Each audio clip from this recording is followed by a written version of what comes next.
Come on, you connect. There we go. Finally connecting now. Hello everybody, we're back with Chaos Child. And as usual, I of course won't be back until Monday. Oh, that's weird, for some reason it disappeared from the bottom. Anyway, what did we learn last time? Well, first we have two mysterious deaths. One involving someone who ended up chopping off his arm and eating it, and the other, I don't understand it, but it just looked like she was dead while playing a song or something. It's a bit weird. And there was no obvious thing how it was done. Anyway, we're coming back to this wonderful phase where the protagonist is being chewed out because of how he was using his friend here as a human shield to protect himself from the class president.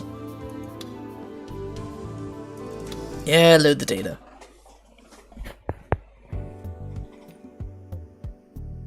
おごりだ。決定だ。大盛りにデザートだ。異論は認めん。But yeah, that's harsh. 高校じゃん、今のは。Actually, it was 100% Ito's fault for not keeping his mouth shut. なあ、 True. What? 見たか？見たよな。It? 見てないよ。 Oh, I see. I now remember, yes. That was a lie. I'd seen it. They were white.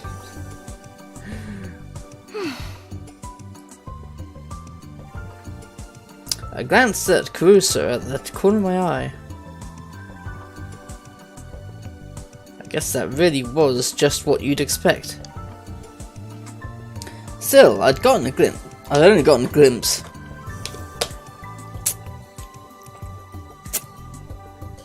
It was entirely possible I'd been mistaken. Yeah, I'd rather not test that.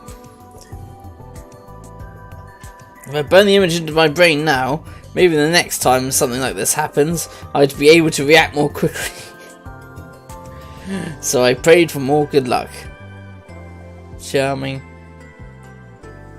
If it ever did happen again, I swore I would react as a right-sider should. What does a right-sider... How should a right-sider act? Right-sider wouldn't panic over something as insignificant as seeing this girl's underwear. Okay. In a situation like that, it would be critical that you stay calm.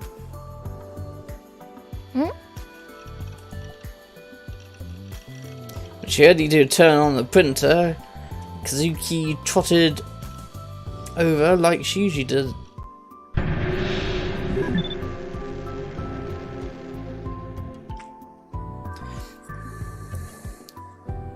That online game addict had the best computer skills of anyone in the club. I did find out what to do with these circles. You can apparently press two different letters to alternate between either positive or negative reaction. However, the first playthrough it does nothing, whereas subsequent playthroughs you get different paths and options. So it's going to be interesting to try that out. Run searches and organise them. Whenever she was around, it was her job to run searches and organise the information on the PC, but... 手伝わなくていい。この件については部の活動と認めてないから。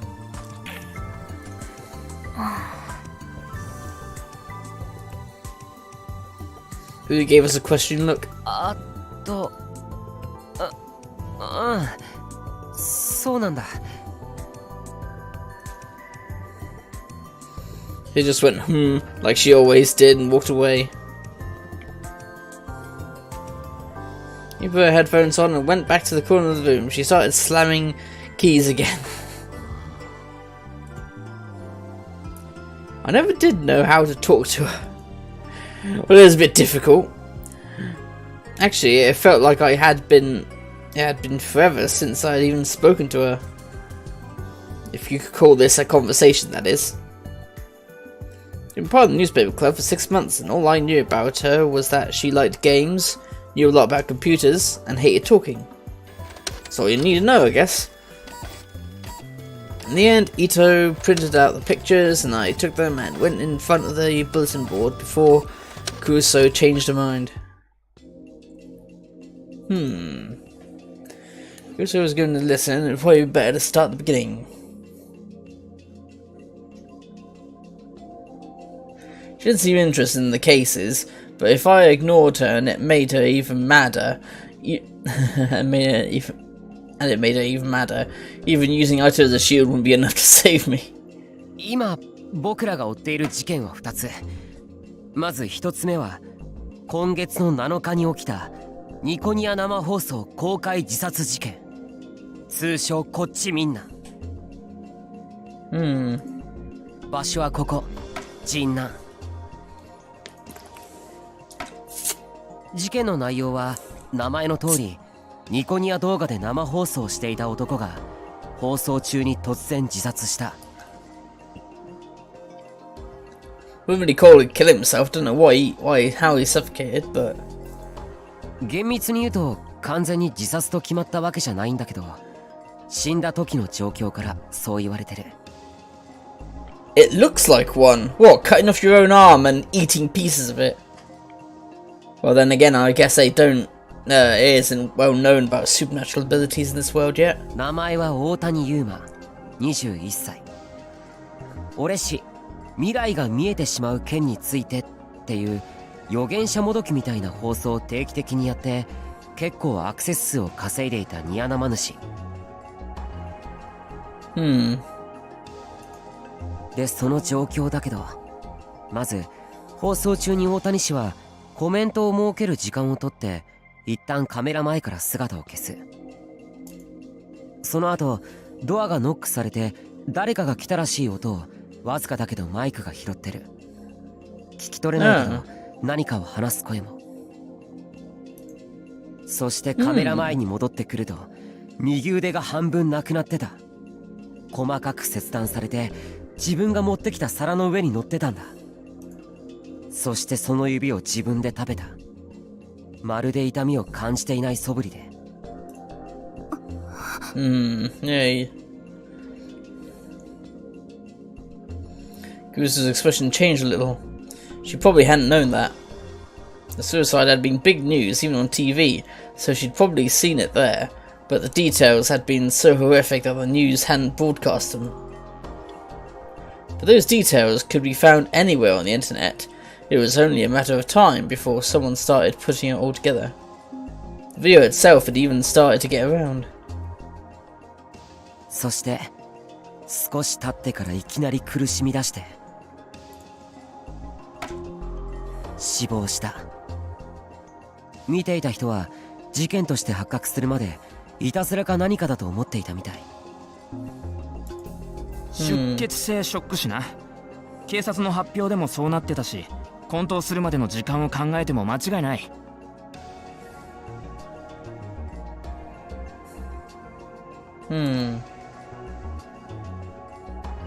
Ah, that's why his lips went blue and he had it went down because he couldn't live anymore because of the amount of blood he was spitting out. Jesus.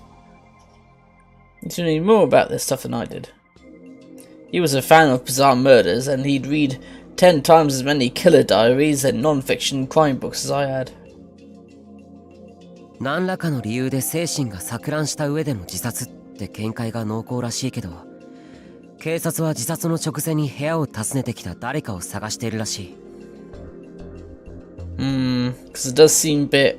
Well, I mean, we know or suspect that it's obviously the people at the door who must have fucked with his mind somehow. But... もしかしたら自殺幇助や自殺教唆の疑いがあるんじゃないかって。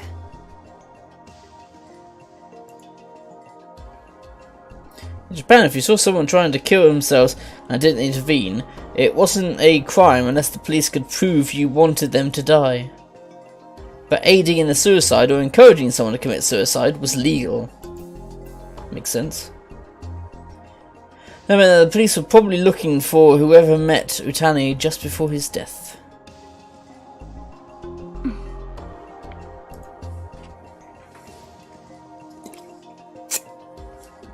Because she was silent, but she was looking at the board and seemed to be listening. It seemed safe. On to the next case. 2つ目は19日に起きた事件。死体の状況から音漏れ炭っていう通称がついてる。Yeah, I'm curious. How did she die? 場所はここ、深セン。名前は高柳桃音、20歳。ニコニアの歌ってみたの歌い手で、最近ネットで有名になってきてるアニメソングのコピーバンドのボーカル。復興祭のステージで歌うことも決まってた。バンドの派手な衣装を着たまま一人でストリートライブもしていて、晴れの日は毎日決まった場所、決まった時間で演奏していたらしい。その日はいつもの場所にかなり遅刻して現れてライブを始めた。だけど何か様子がおかしかった。声が小さくていつもの感じじゃなかったらしい。そして結局ライブの最中に死亡した。こっちも失血死。ライブを始める前からお腹を刺傷していたんだ。Huh. That's how she died. 妙なのがやっぱり遺体の状況で。糸再生してくれ。お。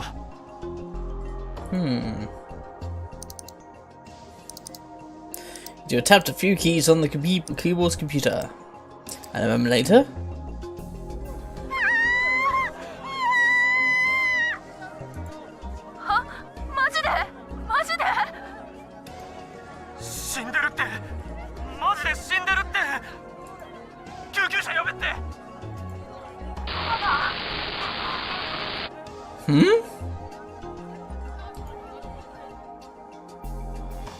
The hell? Everyone else was perfect, but that one voice was partially muted.Kurosei looked confused when she heard the first sound. Evidently, she wasn't able to make it out. ああ、そっちじゃなくて渋谷ニュースが音声いじってアップしてくれた方。Okay. ああ、そっちだよな。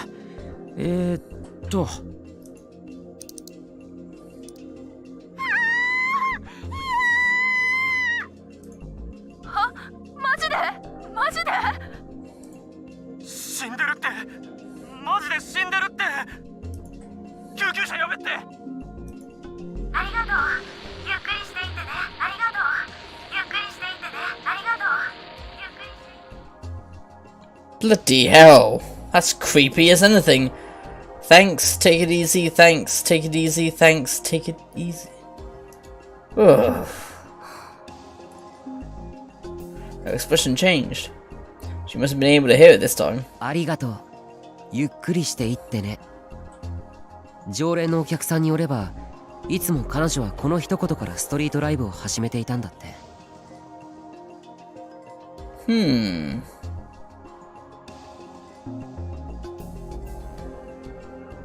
Almost like she was speaking beyond the grave. ニアドユーザーだからな。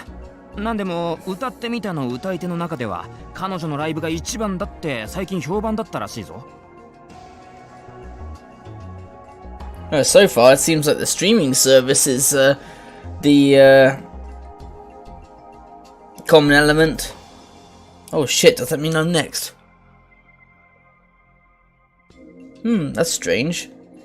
I can't cut this cheese for some reason. Sorry, bad joke. Kurosei seemed to be ignoring me and Ito. She was staring at the computer screen that was the source of the sound. 今のは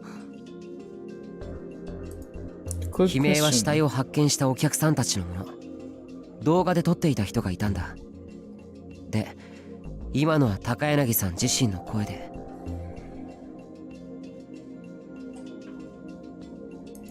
Which is strange because she was already dead.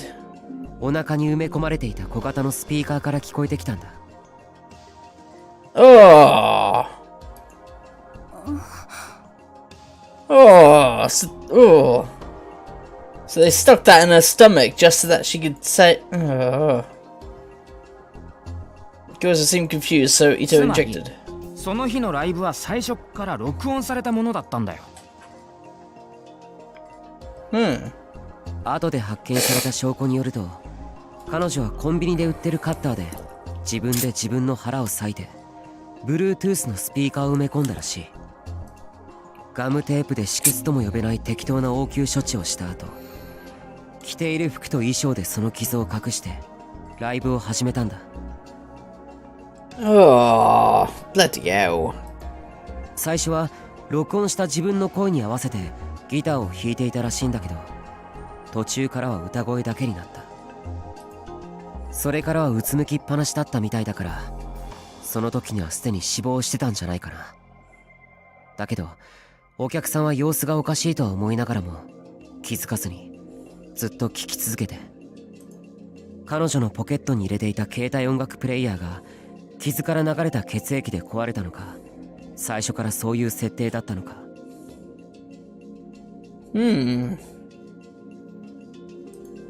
とにかくさっきの音声トラックがリピート再生されるまで死んでいるとは気づかなかった。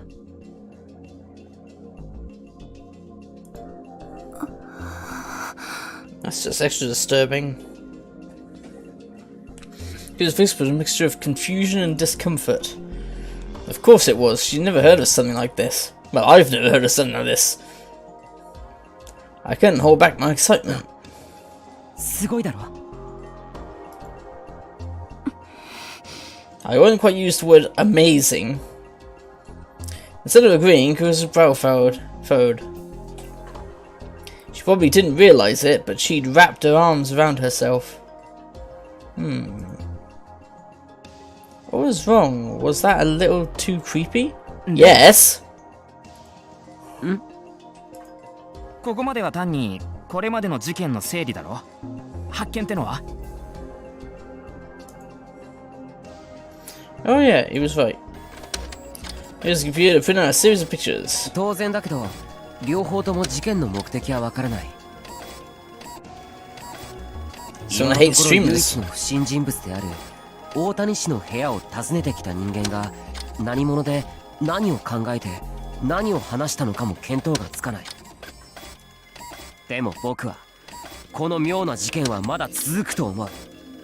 被害者の共通点からの推測でしかないけどね。は？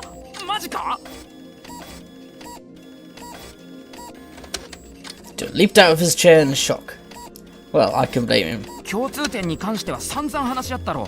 分かったのは渋谷に住んでることと宮堂のユーザーだったこと。あとはまあ2人ともある程度の知名度があって自殺した状況が異常だってことくらいか。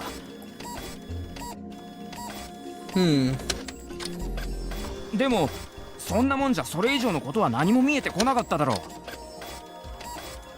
気づかないか？別の共通点。 No, tell us! I pointed towards the bulletin board as I spoke. Ito looked really annoyed. 偉そうにしよってからに。そもそもこっちの気を引くようにプリントアウトしてるやつはなんだ？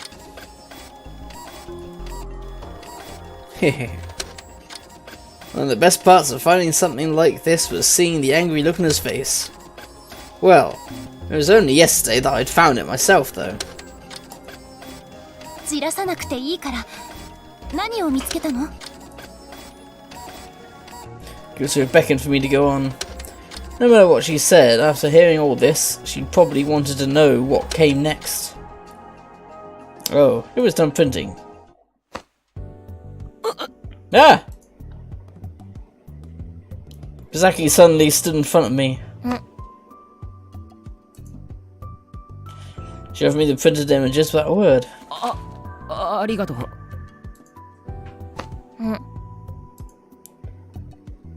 And she offered me something else. The lollipop? Yay! Hey, she offered me a lollipop. That's cute.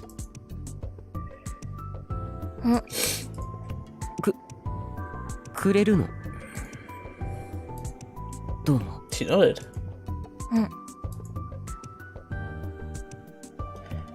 Kazuki seemed to be communicating in her own unique way. She walked over to the bulletin board and tapped the dated printouts on the two cases with her finger. 和樹どうした？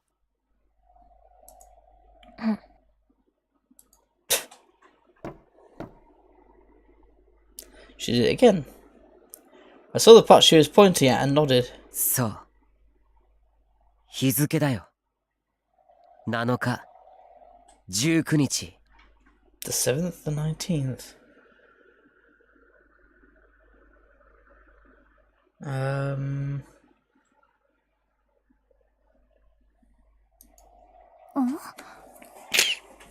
didn't get it. 共通点。9月7日と9月19日。渋谷で発生した異常な事件。わかるだろ？ No, can't say that it does. I kept looking at Ito. Usually he would be the one to pick up on this. A second later, he froze. He must have figured it out. 猟奇マニアのお前ならわかるだろ？ I pinned the images I just printed out onto the bulletin board. 9月7日、集団ダイブ。9月19日、妊娠男。 Oh. 9月29日、貼り付け。10月10日、ヴァンパイア。10月23日、ノータリン。 So we've got many more to look forward to then. 10月28日、うまい手。 Oh.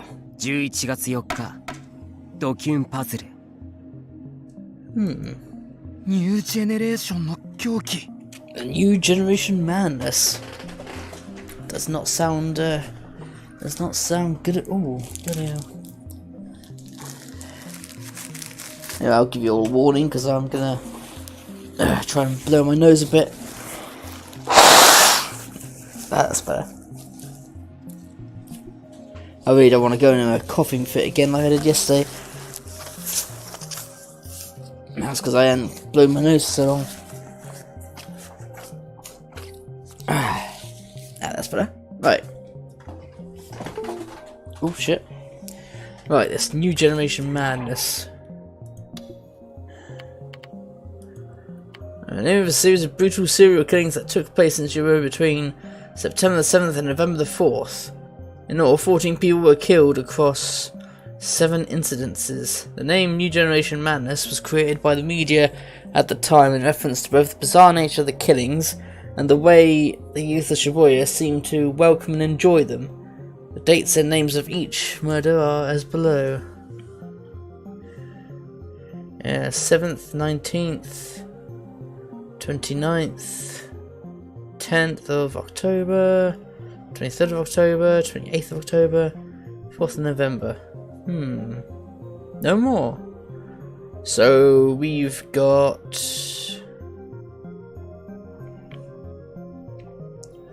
1, 2, 3, 4, 5 more deaths to look forward to.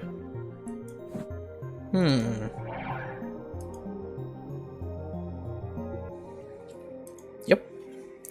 6 years ago, in 2009, a series of strange deaths had occurred just before the earthquake that struck Shibuya on November the 6th. Oh shit, if that pattern fits, then I wouldn't be surprised if another earthquake happened. Hey, is that a little anime comic down there?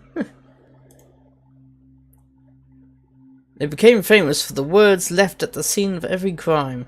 Those eyes. Whose eyes? Those eyes. Whose eyes?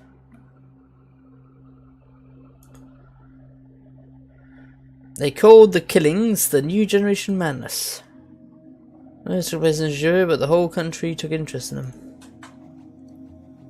At the time I was in 6th grade, and just like a lot of people, I followed every new development on the internet.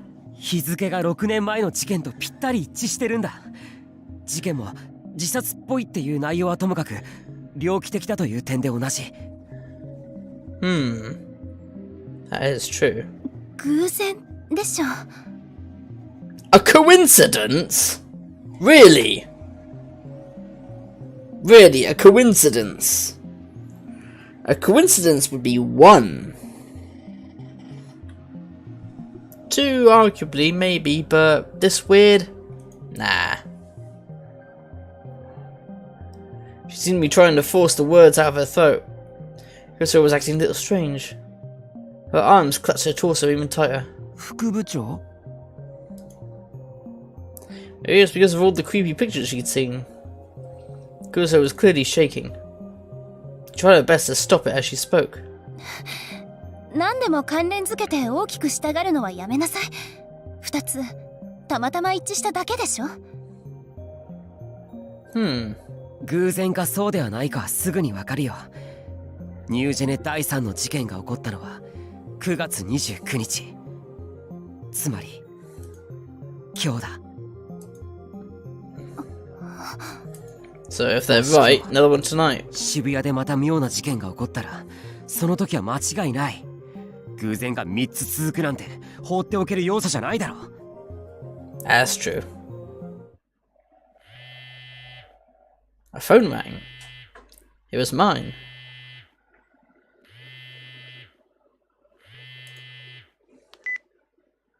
はい、もしもし。いや、事故？とにかくタクの言う通りのことが起きたかもしれないんだよ。 Oh shit. I could feel my heart starting to race as she spoke. It was a love hotel area in Doganzaka, 5 minutes from Shibuya Station. A few days ago there had been some kind of suspicious fire here, and I'd come to do some reporting. The place was supposedly a love hotel spot, but even at night when business should have been booming it wasn't particularly exciting. During the day when all the lights were turned off, if you didn't look at the signs, it wouldn't look very different from your average neighborhood. One of the buildings was a 4-story love hotel with the terrible name Fairies Dance. Fairies Dance, right. That reminds me of a erotica I'm reading actually about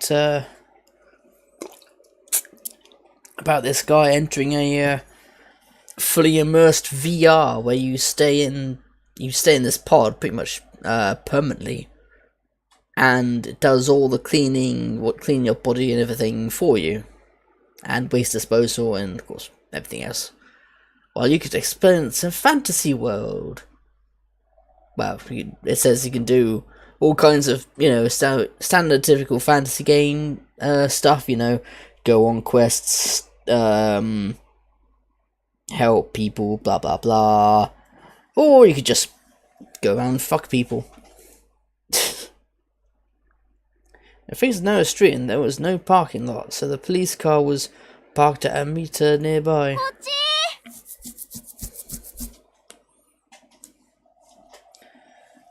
Sarika was standing in front of the general store some distance away. She was supposed to be spending the day taking photos of the area around the last 2 crime scenes. 何があった？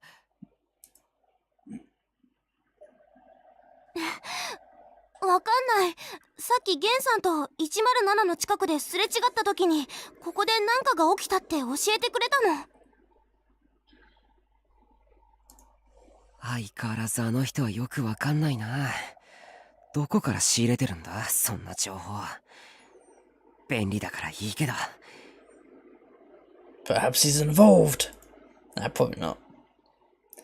Jen was a homeless man I knew who had sold me all the books in my secret stash. All the Cool Cat books. He was a drunk who claimed to be of noble blood, but the stories he told me about his past didn't sound very noble at all.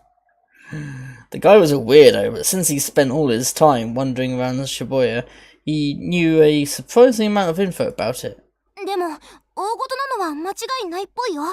さっき中に入ってった警察の人が応援呼んでたみたいだし。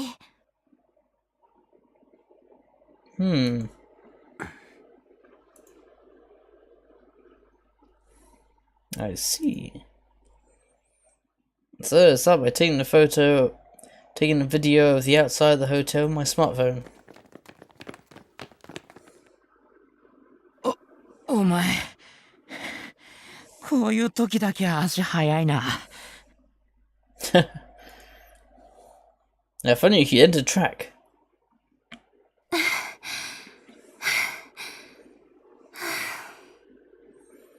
I left the two of them in the club room, and they'd only just now caught up with me. They must have run here. Ito, especially, was breathing very heavily. なんだ。クルスも来たのか。Yeah, of course, she likes you, it's obvious. Kazuki had decided not to come, evidently. Well, she's got an MMO to play, she's got to grind that bloody XP, you know. Of course not. I'd never seen her outside, except when we were going to and from school. で、事件か? It seems it. I told Ito to what I heard from Sarika. He seemed really disappointed. なんだそりゃ。単に血は喧嘩かなんかで騒ぎになったんじゃねえの?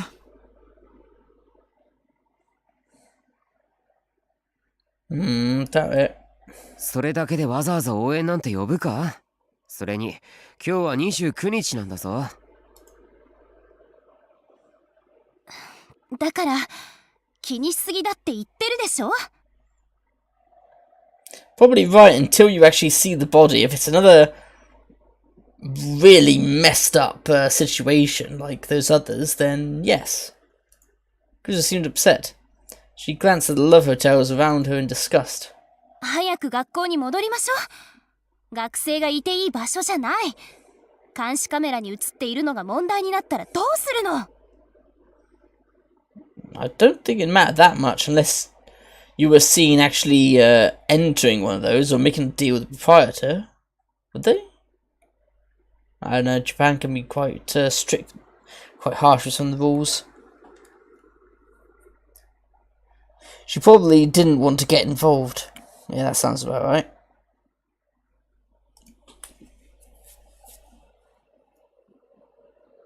Ever since rebuilding, there have been more cameras around Shibuya than ever before, even around the love hotels. In our school uniforms, we probably stood out. Maybe not. It is Japan after all. We're here. Kuruso motioned for us to go home, and then I saw something in the viewfinder.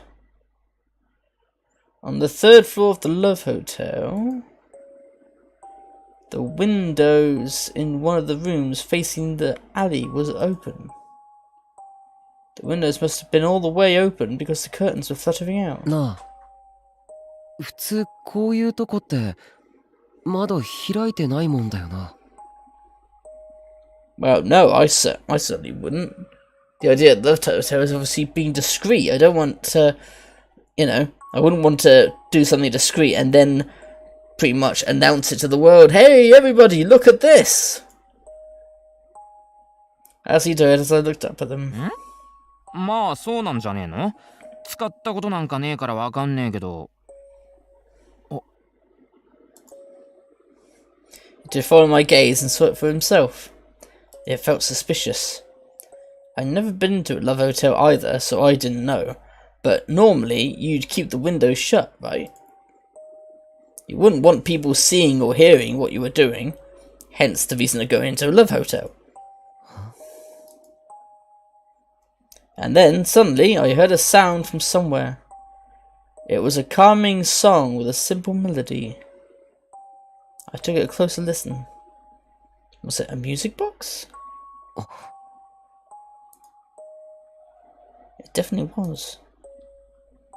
It was coming from the room with the open window. It sounded like it was inviting us in.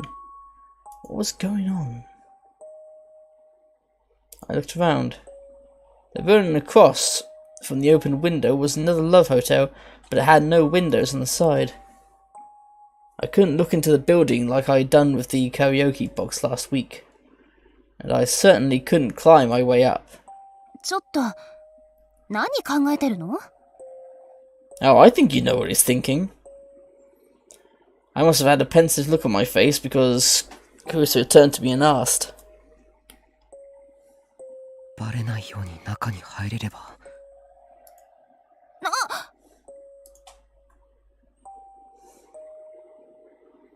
I looked over the parking meters. There was still only the one car. Okay. 裏口ぐらいどっかにあるだろうから、応援の警察が来る前に済まそう。伊藤、そっち側から回ってくれ。Bloody gutsy. Gutsy doing this sort of thing? 僕はこっち側から。Oh shit. ちょっとタクル、こっち見なさい。I began to go around the building, not waiting for Aisha's answer, but Kurusu grabbed my arm. ダメ。こんなの部活の範疇じゃないでしょ。私の言うことが聞けないの？ No, because I want to win. Crap. She was just a millimeter short of making that face again. しかもここ、いかがわしいホテルでしょう。Mm-hmm. それに、もし妙なことに巻き込まれたらどうするの？ Weird. Please elaborate. I knew all that. But I didn't want to give up. This might be my chance to get a real scoop. 定額にでもなったらどうするつもり？姉として弟を危険な目に遭わせるわけにはいかないの。She's his big sister? Okay then. 弟というか、家族でも何でもないじゃんか。僕たちは。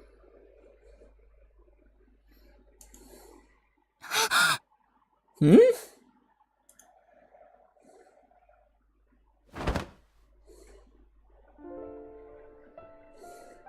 Instantly, Kurusu grabbed me by the collar with incredible force and brought her face so close to me that our foreheads touched. Oh no, it made her cry now. I could tell her cheeks were flushed. There was a small wordless growl from deep within her throat, and her arms were shaking a little as she held me. What was she trying to say? No, I knew what she was trying to say. But Kurusu didn't say it. Kurusu wasn't the sort of awful person who'd bring up the distant past to try and win an argument. Anyway, that was all over now. It wasn't either of our faults. Ah! Oh god, what she grabbed? Being the lack of animation here with just moving the characters like that, it looks very suggestive what the hell just happened. Suddenly, Sarika ran over and tackled Kurusu. Momentum slammed both of them into the ground. ちょっとセリカ、何して？ You were touching my man. 喧嘩はダメだよ、のんちゃん。タク、5人でみんな仲良くが新聞部のモットーでしょ？ That's probably about the best newspaper in the world, then. No, that was never a motto. しんちゃんも Okay 止 then. めなきゃダメじゃん。いや、つうかどこ行ってたんだ？ああ、そうだ。喧嘩してる場合じゃないんだよ、タク。 She suddenly hopped up like a cheap toy. 裏のドア開いてる。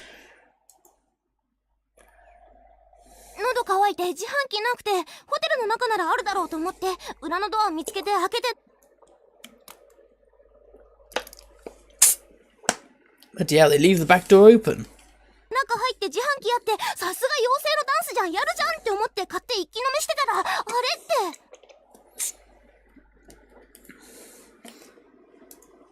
て。んだよそれ。What? お前いつも後先考えずに突き進むよな。タク、どうするの？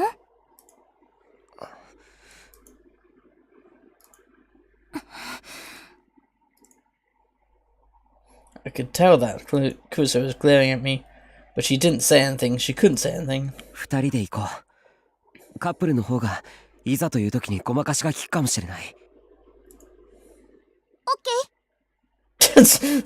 Bloody hell, she's very open to that idea. As soon as the words were out of my mouth, Sarika beckoned me to follow her. I did.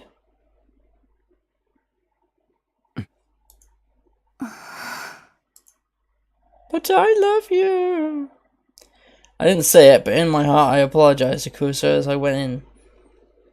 Of course, she couldn't hear me, so she didn't say anything. Well, you said it from your heart, apparently. We went inside the hotel from the rear entrance and hid behind the corner little lobby. This was my first time inside Love Hotel, and it was a lot less gaudy than I expected. The name was false advertising. There were no fairies and no one was dancing. Oh, I don't know. Certain rooms might have dancing. I think there's a term for fairies, isn't there? Not gay people. I'm on about like a short, really short person, or is it imp? Some people, not a midget, but like, you know, some people are just naturally quite short and cute, called the kind of impish. I could be wrong. Maybe the quiet atmosphere was the selling point, but. ですから人を早くよこしてください。いや、それは新庄さんに聞いてください。Quiet was rumored by the sound of a police officer screaming into his phone. He was either confused or just excited because he kept saying the same things over and over again. Something had happened after all, and something bad enough that he needed backup. This was my chance. If we could get to the scene before the place was overflowing with cops, we might be able to find an unexpected scoop. はい、それは間違いありません。確認しました。ですがこちらでは判断が。いえ、ですからそういう状態じゃないんです。くそ。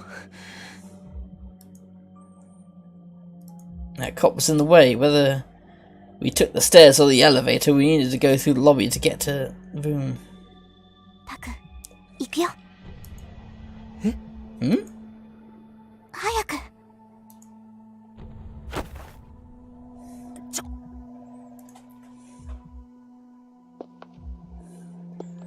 Sarika took me by the arm, as if we were a couple, and entered the lobby without trying to hide at all.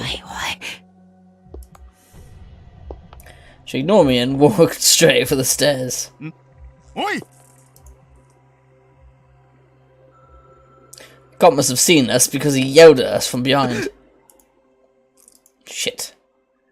He probably hadn't seen our faces. Should we run? No, that would just make us look suspicious. 部屋から出るなと言っているだろう。はい。いえ、すいません、大丈夫です。それより早く応援を。He started to mumble into the phone.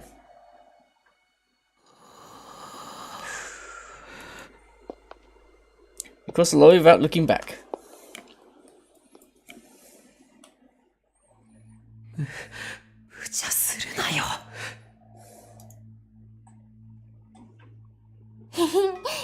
でもタクの言った通りだったじゃん。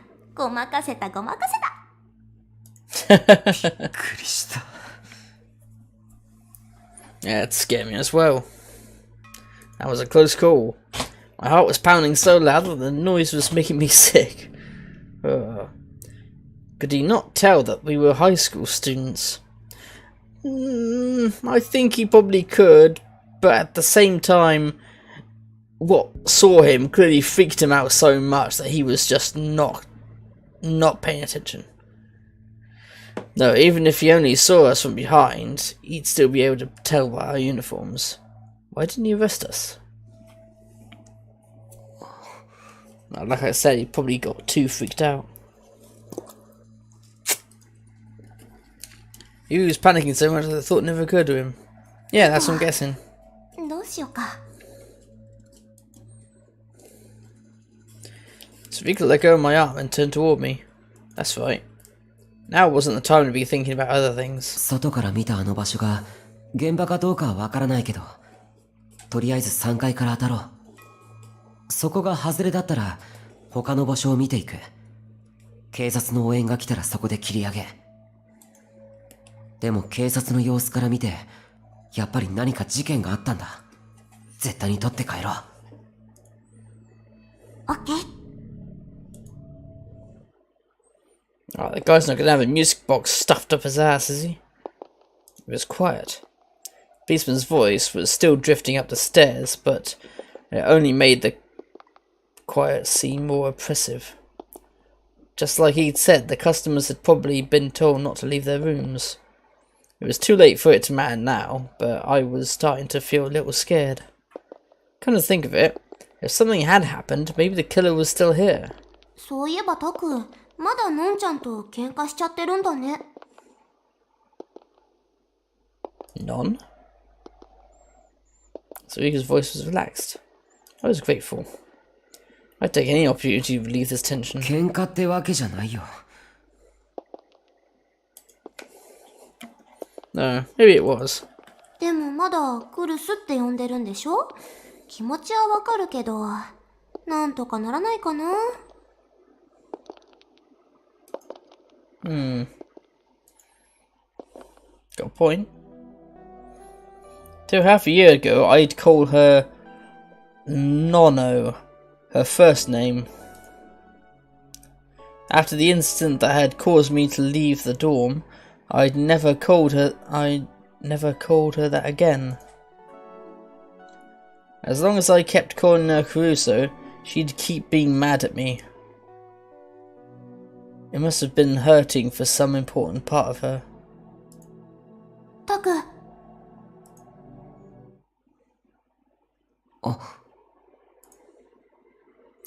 Next thing I knew, we were on the 3rd floor.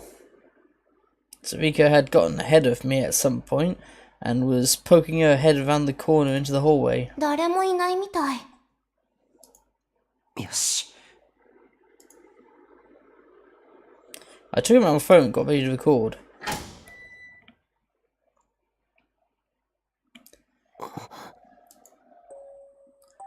As soon as I went into the 3rd floor hallway, I found myself holding my breath. My heart was pounding even louder than when the cop had yelled at us. I tried to control myself and knock down the corridor. The rooms must be very big because the gap between the doors was large. The floor was red, sinking into black as the hallway stretched away. I hear the unpleasant sounds of blowing air. They must have had air conditioning on. There were no windows and there wasn't a lot of light, so the hallway looked pretty creepy, but there was nothing out of the ordinary about it otherwise. But still, it was strange. The air felt solid. It felt like someone would jump out of the shadows the second you let your guard down, or perhaps that there were traps scattered everywhere along the floor. That'd be a very exciting love hotel then. For a second, the floor seemed to be stained with blood, but I shook that image out of my head, out of my mind. What was this? It was like the fear you feel in the darkness at night. Was it just because there was so little light?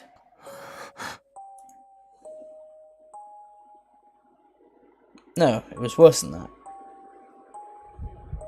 It felt like someone was watching me and enjoying my unease. It was like they were peering deep into my heart.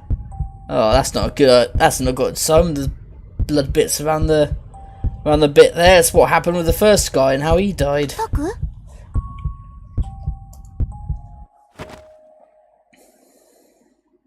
I I almost jumped off the ground with a start. どうしたの？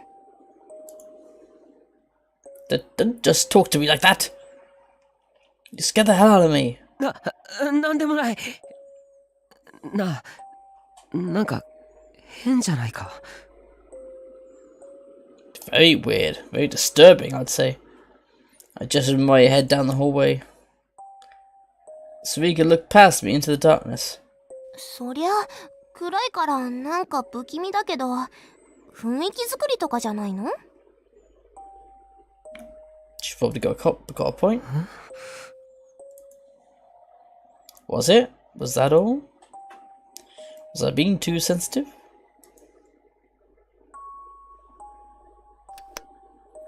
Tried flipping the light switch on the wall next to me, but nothing happened. Maybe the bulbs were burnt out, or maybe it wasn't the switch for the hallway at all. Damn it, this wasn't 1407 or something. 1407? What the... Fictional, a 2007 American horror movie about a hotel room where all the occupants commit suicide, based on work by master of modern horror Stephen Stephen Queen. Uh-huh.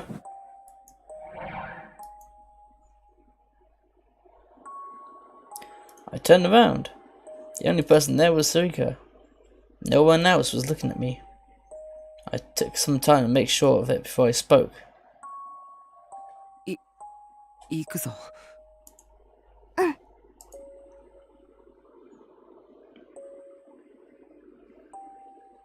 Sarika nodded cheerfully and stayed behind me as we walked deeper into the hallway. I remembered the location of the window I'd seen outside. It was probably deeper in the hole, the furthest one back, or one before it. あの二つのどちらかかな。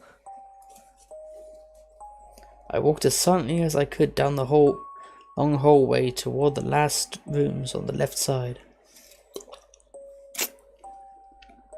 With every step I took, I could feel the sensation of the hallway floor through the bottom of my heels. It was like I was being forced to think about nerves that I had never used. My body felt very tense. I didn't see any cops in the hallway. Usually, they'd at least leave one person here at the scene. Was this the wrong floor?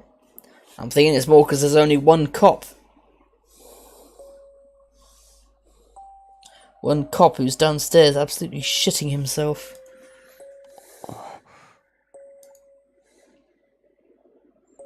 If this murderer is like the others, then I can't really blame him. We reached the second to last door. Room 306.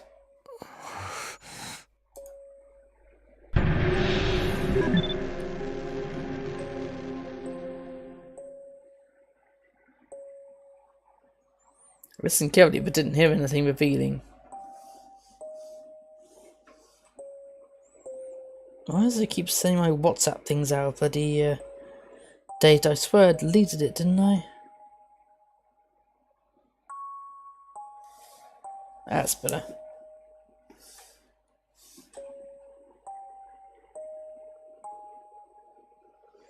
That's better now I've installed it.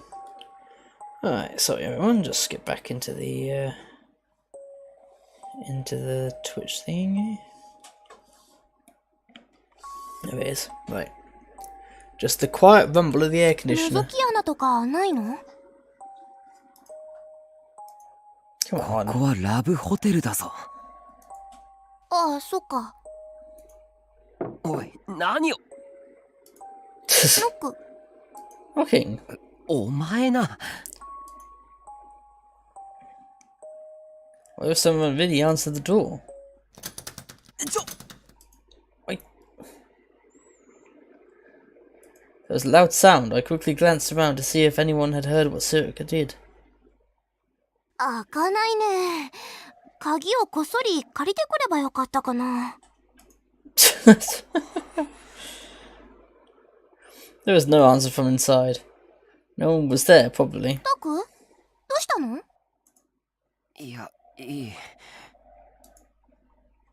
Damn it. It felt kind of ridiculous to me for to be so 警 serious. 察もいないし、この階じゃないのかもな。Oh shit. The hell was that? Finish back at the same noise. Sound like something breaking. Was that the sound of breaking glass? 隣から It was from the next room over there, right?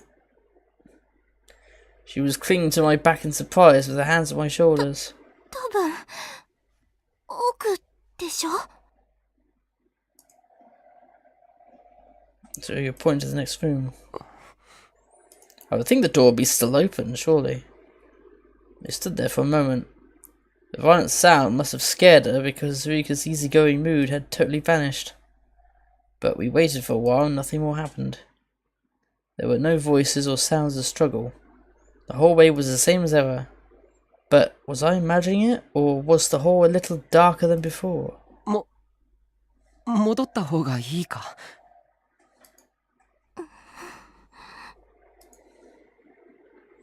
So Rika didn't answer my question. She didn't seem afraid, but she had a serious look on her face as she stared down the hallway. Maybe something had happened and the killer was still here? No, wait, I needed to think about this rationally. There was an officer on the first floor who'd called for backup. Usually when a call came in, the police never came there alone.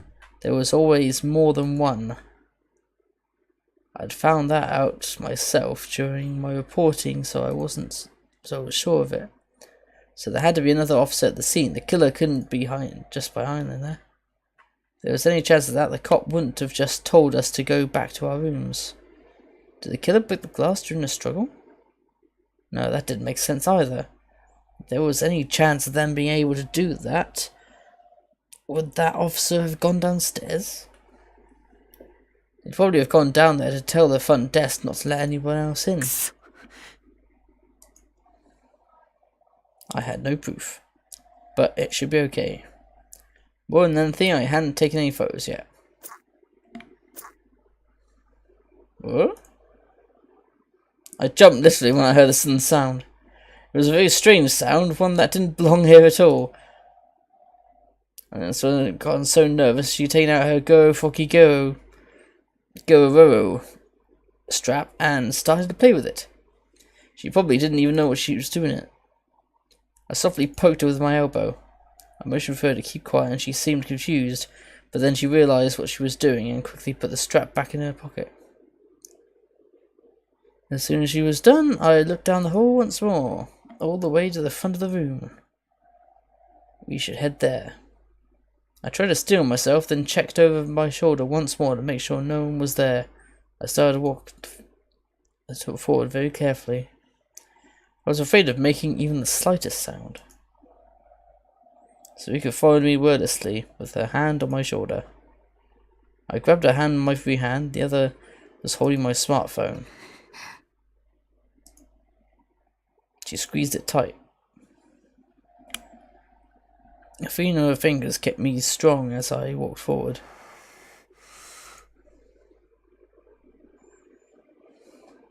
The next room. Room 305, the room at the far end of the hall. Just like room 306, it had a plain old door, but it felt like it was exuding intense pressure. ここからだよね。 She was asking about the sound. 多分な。 I answered, despite not having any proof at all. We waited, but still heard nothing. I looked around once more to make sure no one was there, then put my ear up against the door. And then I heard a small sound. It was a sound that I'd heard outside, the sound of the windows, like a music box playing. It was relaxed and peaceful, even if we weren't, and played the same tune over again. この部屋だ。窓が開いていた部屋。So he was looking at me. 開く？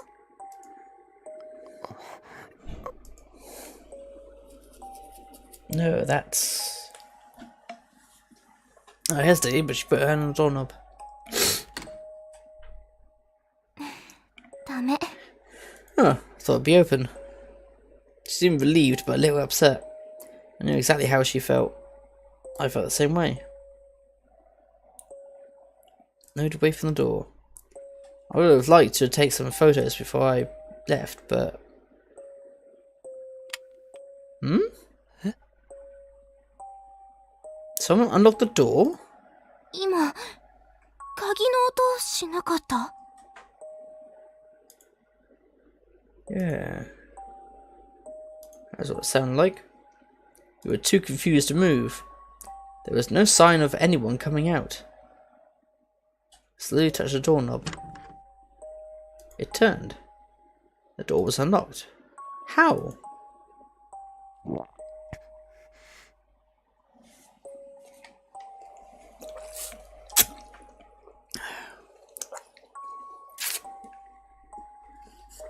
It's just getting creepier and creepier now.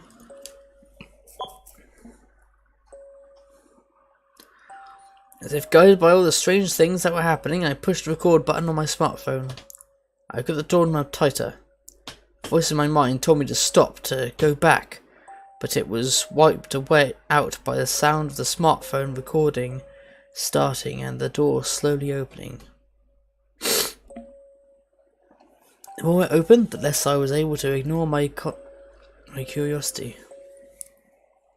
It felt like something besides Sirocco was pushing me forward as I opened the door.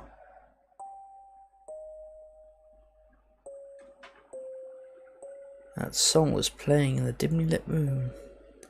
All the lights were off, but the sun outside was streaming through the open window. Its light was very weak. The curtain in front of me, which partitioned off a part of the room, was blocking the light. I gulped and realised my lips were dry. I turned over them to wet them a little, and then I realised my heart was pounding. The sound was so loud I thought my heart might have somehow moved up to my ears. I've had a similar experience like that. It seemed to be beating out some bizarre rhythm, and it was making me sick. I forced myself to swallow my saliva and hoped it would keep me from throwing up. Then I took a slow step forward. I held out my phone and recorded what I was seeing, and then I realised something. That curtain wasn't partitioning the room. It was a bed. There was a raised spot off the floor with a circular bed, surrounded by a curtain. The light was streaming out from behind it. The windows we'd seen were on the other side of it. And the song seemed to be coming from there as well. Crap, it was too dark. I went to flip the nearby switch, then forced myself to stop. No. I couldn't touch anything in the room. Some kind of crime must have taken place here. But I was scared to go any deeper into the darkness. My shoes made my steps loud against the floor. There was no response. Only the relaxed melody. Gave a signal to Sarika, who was still behind me, and went deeper into the room. What? For a moment, I just... なんか金属がきしむ音みたいな。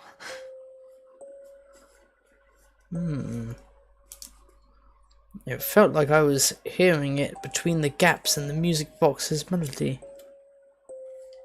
There was no change that I could see. No one jumped out, nothing was moving. There was just the sound of the music box.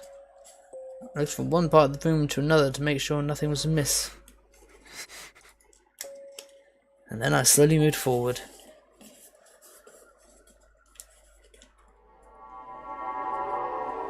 What? Someone was lying on the floor. As just in the gloom I saw A police officer? And a woman? The officer was lying up against the bathroom with his legs splayed and his head drooping. The girl was lying on the floor, face down. They showed no sign of noticing us. No, that wasn't right. The glass behind them was shattered into 1,000 pieces. やばい。 Second I understood what was going on, the hand holding the smartphone started to shake. Crap, crap, crap! I could see a little blood dripping off the police officer's head.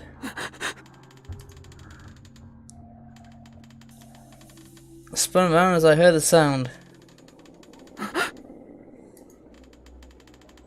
Warmth drained from my face in an instant and my whole body shivered. Someone was sitting on the bed.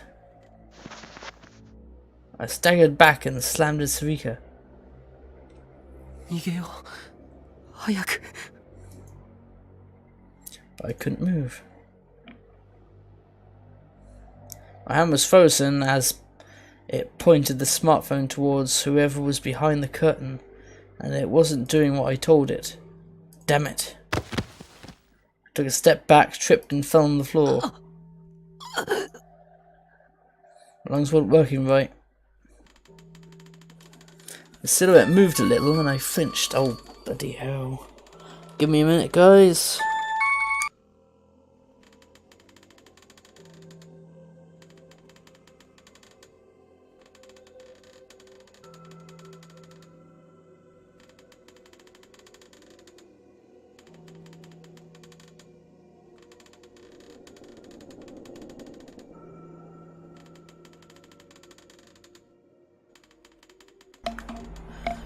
Sorry about that. Press the mute button, so hopefully you didn't hear the conversation. Not like it was important anyway. Just my dad forgetting it I was streaming tonight. Anyway, moved a little and I flinched. No, it didn't move. The bed was rotating. Whoever was holding the curtain, whoever was behind the curtain showed no signs of noticing us. It didn't budge an inch. なんなんだよ。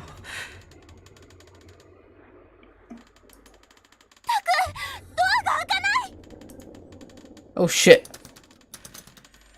Sarika's voice sounded like it was far away.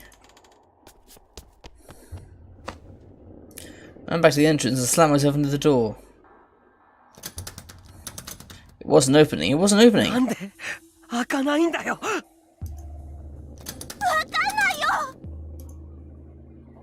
Sarika yelled back at me.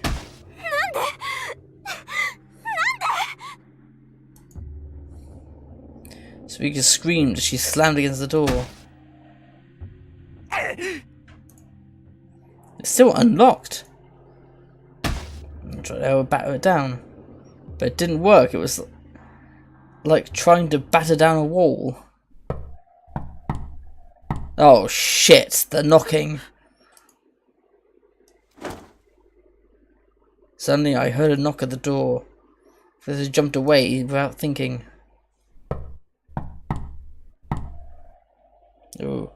Oh, hey Icy Phil, how are you doing?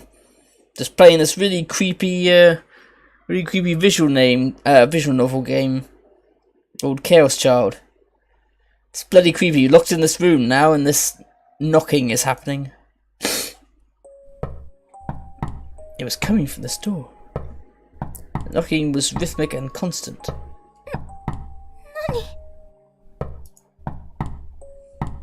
It was just a knock at the door. My whole body was starting to shake.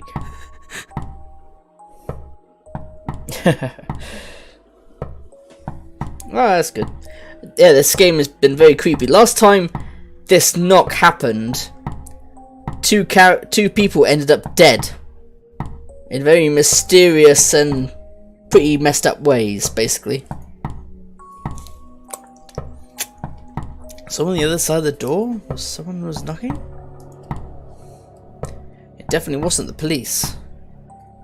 I felt as if my sanity was boiling away, melting out at the soles of my feet onwards. ダメだ。ダメだ。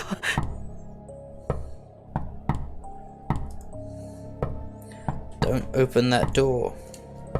Right, go out the back. 窓から何とかして逃げよう。 Sarika's hand ran to the back of the room and fell silent at what I saw.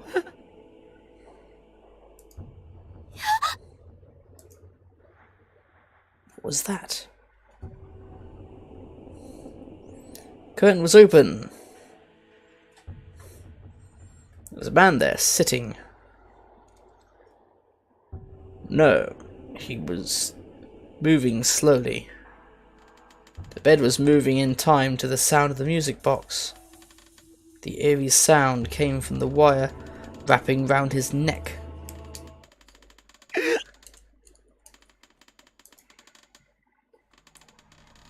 The wire was hanging round from the ceiling and choking him. His face was all puffed up in the colour I'd never seen before. Hands were wet and the stain extended to the bed itself. Man, put shit on my nose. Oh, charming. Like I said, people end up in a dead, mysterious way whenever that knocking happens. He wasn't alive, he was dead.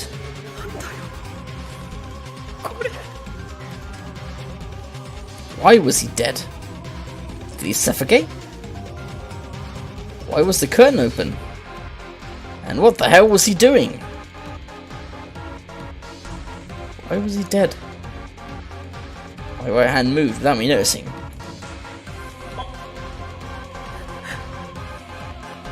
No, he's recording it now. In the previous two death scenes, the chap, I don't know how it happened, but it seems like whoever's committing these murders can control their minds, and this chap thought he was cutting up a bit of cheese, and he was actually cutting up his arm. And then he went back to the streaming bit, was talking on stream, and then he ate his thumb. And then all of a sudden he realised what was happening, and he died from lack of blood. Whereas the other character was a singer woman who cut open her stomach, put in a Bluetooth speaker in there, covered it with duct tape, and then later she also died from bleeding out. Pretty awful. I need to use a window to escape. I point my phone's camera to the body instead.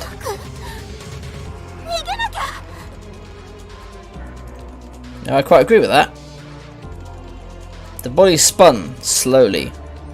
Each time it went around, the wire made an awful sound and dug deeper into his neck. It had dug in so deep by now that the man's neck was the size of my wrist. Oh! God, that just sounds awful. Monica S. Where? The skin must have been broken because it was bleeding a little. Gotta be thinner than your wrist, Christ.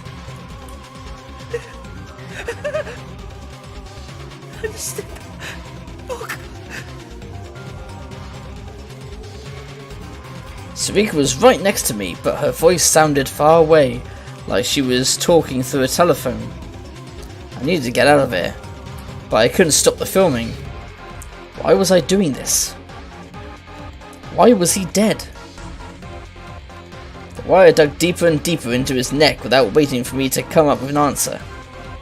But he turned away from me. I could see the back of his neck. The flesh around the wire was swollen red and black. Ah. The muffled sound like something hard snapping inside of a bag. Oh, the head slumped just a little. Oh, his neck had just broken. Look at that. Oh, that must have been the sound of the neck breaking. Well, he was dead before that happened. He was dead before that happened, so he wouldn't have felt that. But oh, that's a gruesome scene. Get out of here! Get out of here!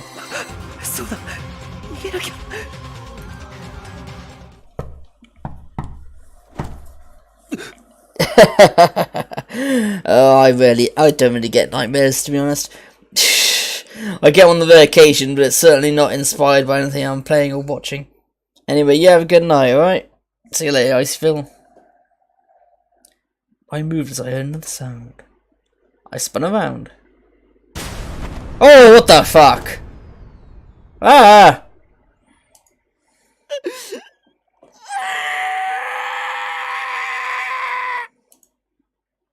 I screamed. Then I heard something from behind me.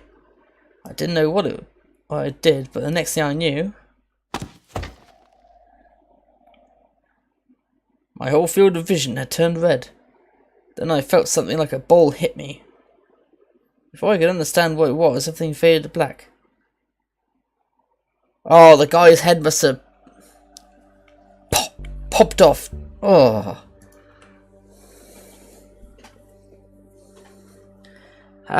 midnight.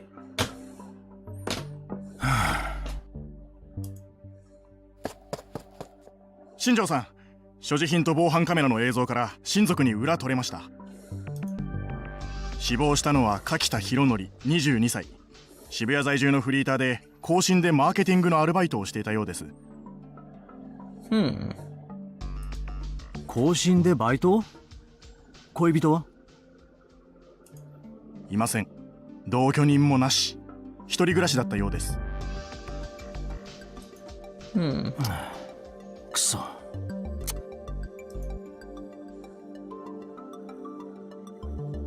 Shinju cursed. If he was single and not in a relationship, it would take time to figure out his private life. And Koshin was one of the companies that had profited the most from the recovery project in recent years. Part-time or not, if he worked there, he was probably pretty busy. It's possible that his co-workers knew just his name and nothing else about who he was outside of work. 新庄さん、マスコミへの対応どうしますか？海読みテレビやニコニアのネット記者が引き下がらなくて。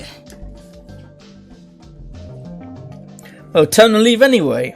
それから現場にいた例の子たちですが、壁表の新聞部と言っていた2人、状態は落ち着いたみたいなんですが、やはりところどころ要領を得ません。もう一人の女の子も身元を示すものを何も持っていなく、柿田の交友関係、親戚筋から洗っていますが、まだ当たりません。こっちは完全黙秘です。What was she doing there? あと、先ほど検視の方から問い合わせが。待て、勝手に。ニコニアニュースの渡部です。すいません。一体何が起こって？ On your business, 出 piss ていけ。 off. 許可なく入るな。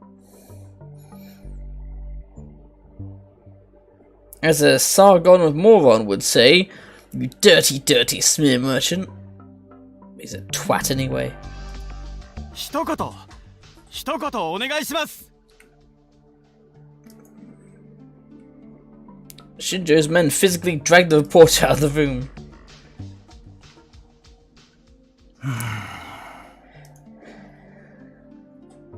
He had to stop himself from putting his hands on his head and moaning. He couldn't let his men see him acting weak.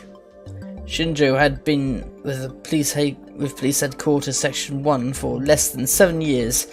He didn't get along with his superiors, but he'd managed to beg his way into being in charge of this case.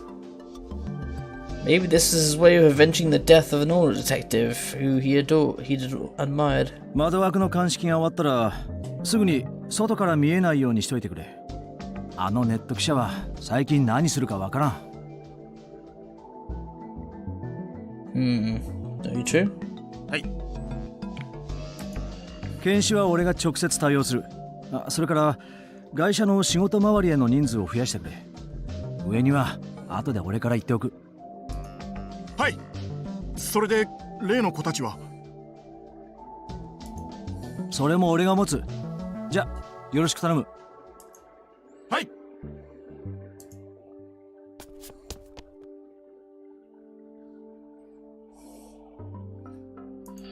I spent most of the room. They never Had a case like this before, and they were probably pretty excited.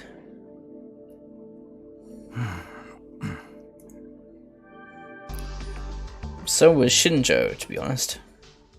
The whole thing was such a mess that he didn't even know where to begin, but his detective's instincts were screaming at him to start doing the work needed to find the killer. よし。 Okay.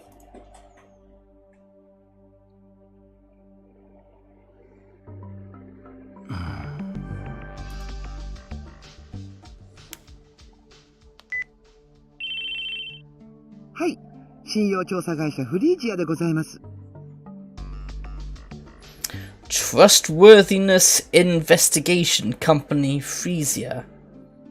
Trustworthiness Investigation. Sounds a bit fascist to me. Score was answered on the first ring, like always. 俺です。あら、新庄ちゃん、遅かったわね。もうちょっと早く連絡が来ると思ってたけど。あ、すいません。Did you apologize without thinking and for no clear reason? He always felt like a haughty child when he spoke to this CEO who happened to be a woman. 現場の面倒をちゃんと見てるから苦労すんのよ。少しはあの人みたいにチャランポランで行きなさいな。先輩の性格まで見習うつもりはありませんよ。真面目だわね。いつまでも真面目が美徳だと思ってると痛い目見るわよ。Yeah, probably. 百瀬さん、そんなことより相談したいことがあるんです。Shinju cut her off before she could continue her lecture and gave her a brief description of the scene. This was a violation of the rules, but the only way to solve a crazy case was to be a little crazy yourself.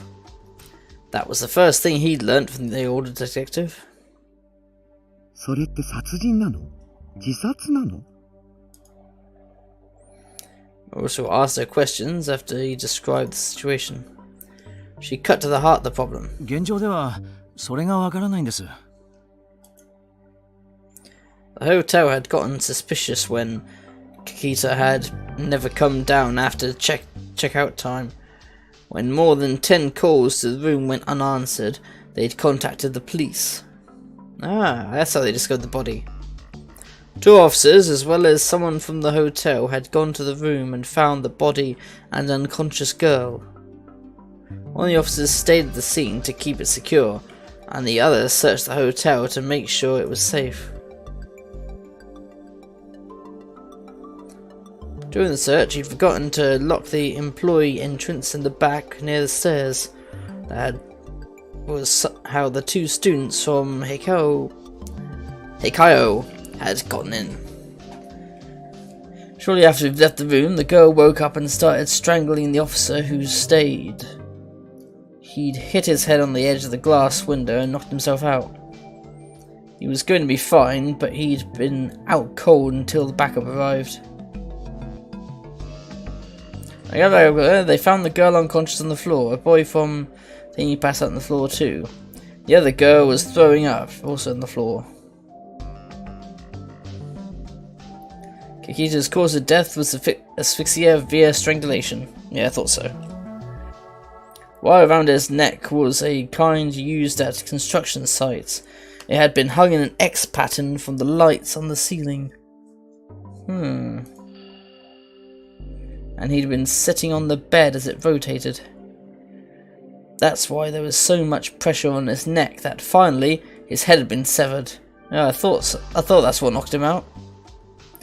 For the estimated time of death, Kikita had passed away before the police had even been contacted. The body on the bed kept spinning in time to the music, 1 rotation every 2 minutes. In the end, the man's head had been cut off completely. The problem was the girl in the room. There was no indication that she'd ever touched Kikita. There were no fingerprints or any other signs that she'd touched Kikita's body, the bed, or the wire. The only things they'd found under her fingernails were skin and blood from the officer she'd strangled. In fact, there was no indication she'd touched much of anything in the room. Everything they found belonged to Kikita. That's interesting. Why is that? And according to the officer she strangled, when she'd attacked him, she'd clearly been in an unstable psychological state. Her eyes were bloodshot and out of focus. つまり何？その女の子は柿田って男が死ぬのを黙って見ていて、部屋の中のものにほとんど触れず、混濁した意識のまま警官に襲いかかって首を絞めたと。That seems to be the case.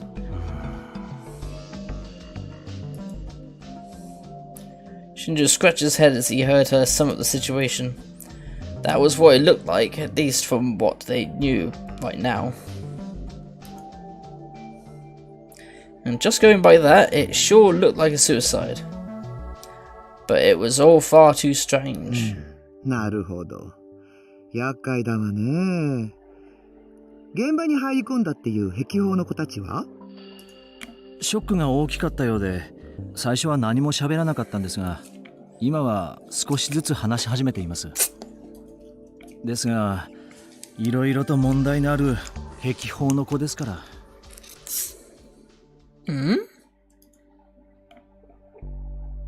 It does. He checked with the school and verified that they were part of the school's newspaper club. Security camera at the rear entrance had seen them coming in, which matched their testimony. He didn't know what to make of their testimony that the door had been opened on its own or that someone else had tried to come into the room. The doors were equipped with automatic lock, and the only person inside the room who could have opened it was that girl. But there was no sign of her fingerprints on the door. And the security camera in the hallway showed no signs of anyone else trying to go in. In any event, it was extremely rare for a civilian to see a dead body outside of a funeral. And in an unstable mental state, it was extremely easy to imagine things or just outright be mistaken about what was going on. They turned out to not have any relationship to Kikita or the girl. He planned on letting them off with a stern warning. 結局のところ、一番大きな手がかりは部屋に潜んでいたその子なんですが、何も喋りません。そのままだと非感知よね。Psychiatric hold. はい。そうなると大幅に捜査が遅れることになるので、そうしたくないんです。わかったわ。ちょっと情報を回させてちょうだい。多分新庄ちゃんの立場的に無理してもらうことになるから覚悟はしといてね。3分後にこっちからかけ直すから。助かります。よろしくお願いします。Shinjo went to hang up the phone. ちょっと。はい。そういえばお願いがあるのよ。絶対に新庄ちゃんのためにもなることなんだけど、聞いてくれないかしら。So it was basically an order then, Shinjo thought to himself. 何ですか？この件に関して私より詳しいうちの子が一人いるのよ。それで今回の現場を直接見たいって言ってるんだけど、お願いできない？部外者を現場に？いつだって物事を解決するヒントを与えるのは部外者よ。That could be true. A whole new set of eyes can reveal more than you think. After all, I'm an outsider too, she continued.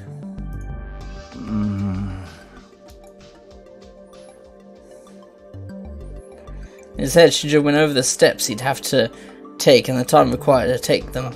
明日、いや、明後日で構いませんか？さすが新庄ちゃん、話せるじゃない？よくそれで堅物揃いの捜査一課に残れてるわね。ではよろしくお願いします。ちょっと新庄ちゃん。barely stopped himself from ending the call.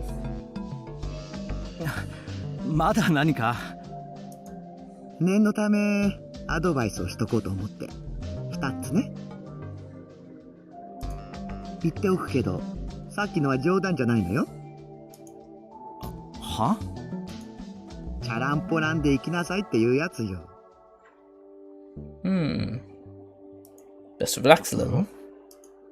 これから間違いなく新庄ちゃんの理解の外にある事件が続くわよ。その時一番邪魔になるのは常識だから気をつけなさいな。肝に銘じます。そこで真面目に返事しているようではまだまだね。もう一つはね。Paused for a second and chuckled. うちの子に取って食われないようにね。油断してると新庄ちゃんが部外者になりかねないわよ。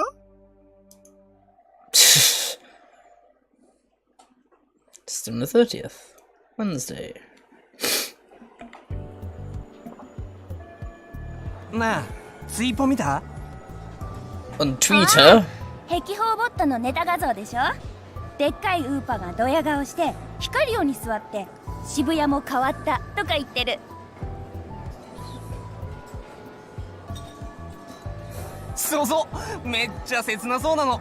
あれさ、文化祭で使わねえ？渋谷復興の歴史の展示なんてどうせ誰も見ねえじゃん。Probably right. 画像だけじゃ弱くない？なんかぬいぐるみとか実際に置かないと。Our students started to search through Shibuya stories with a smartphone. He must have found something strange because he kept mumbling, "No way." Ito was recording the newspaper club's project for the festival. A bunch of random footage of the preparations in the cafeteria. そんなもんで盛り上がってる場合かっての。A body had just been found in Dogazen yesterday, and all these students cared about was their stupid jokes. Body was found less than 10 minutes away from the school, but they barely even mentioned it. ま、確かにまだ大掛かりには報道されてないけどさ。First reports had been on a major communications company's website. That was where Ito had seen it. It had been last night. It had made the morning news and morning papers, but all that had been reported was that the body had been found and that no details were known. And it was rare for a high school kid to check the TV news and the papers every day. There's no word from Miyashiro. Ito was really worried about what had happened at the Love Hotel, but he had no way of asking about it.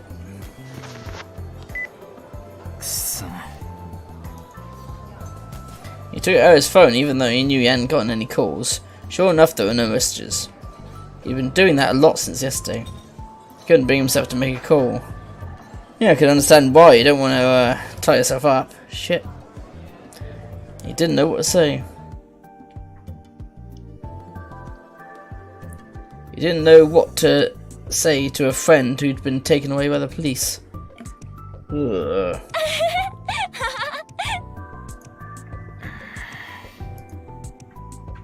Laughing students irritated Ito in a way that he really didn't understand.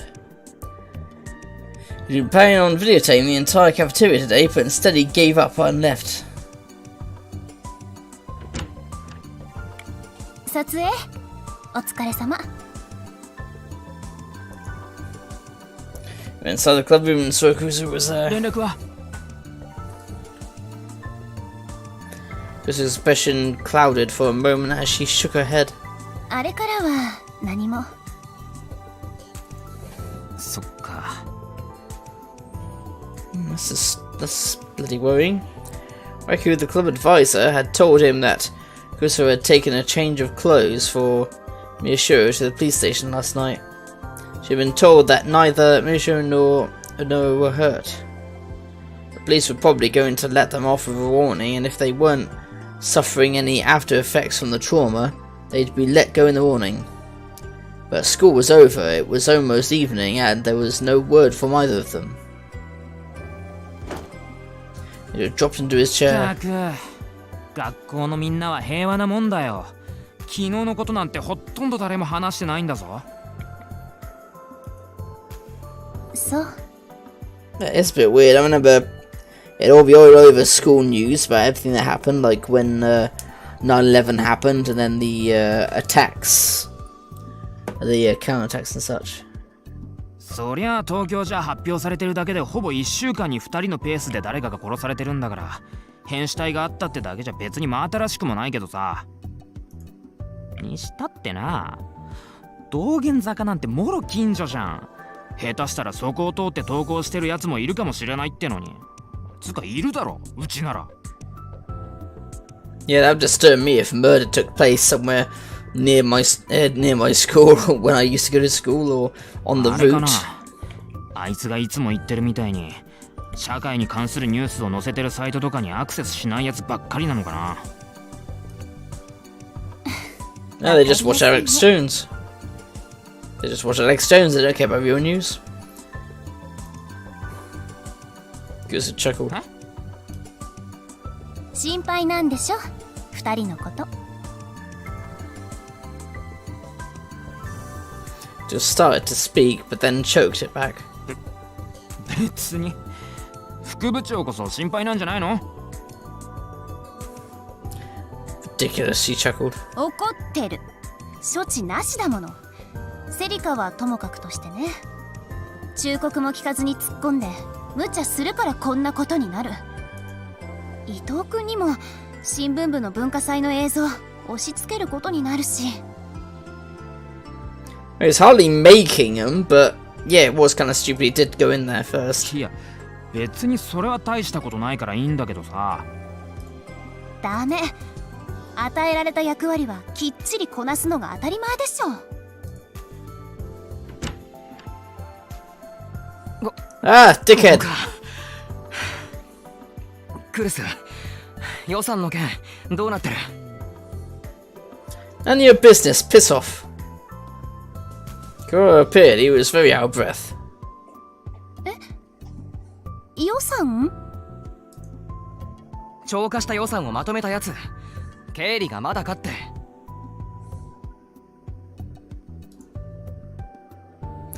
Kuro furrowed as she realized her mistake.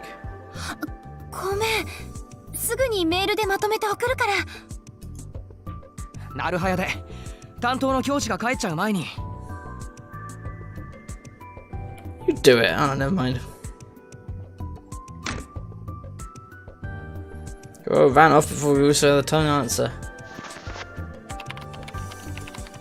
And before he was even out of sight, Russo booted up the PC and started to tap the keys. 何？いや別に。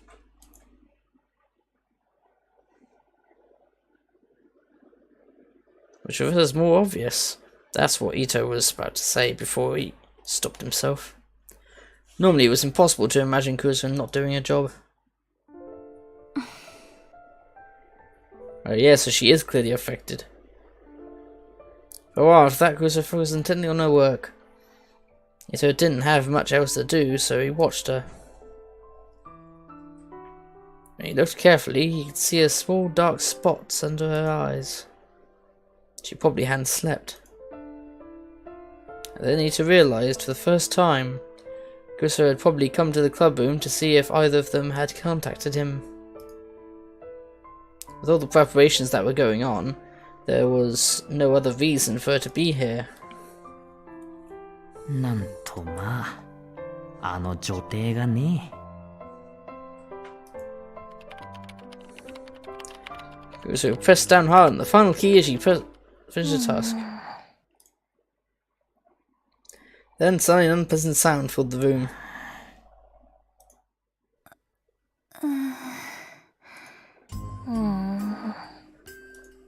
なあ。わかってる。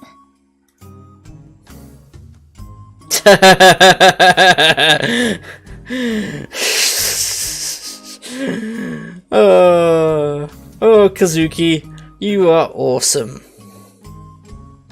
Oblivious to everything around her. You'd not seen her come in after Kuzu started her work. He thought she might say hello, but knowing her, maybe not. He'd also seen her start to play a game. He'd been trying not to bring it up, but that was clearly impossible now. She must have been concentrating pretty hard. Her gaze was constant and steady. Ito sighed. こいつはいつでもマイペースだな。他人に興味がないのかね。Hey, I'm usually caught up in my own little world. I mean, I don't care about anyone else. そんなわけないでしょ。この子は他の人よりほんの少しだけ自分が強いの。Or maybe she's just very antisocial. にしたってよ。She's in the same club as them, he started to say, but Kuzu stopped him with a raised hand. She looked down at Kazuki's game screen. そうでもなかったみたい。If you say so. Kuzu chuckled and took off Kazuki's hand. 私はゲームやらないから詳しいことはわからないけど。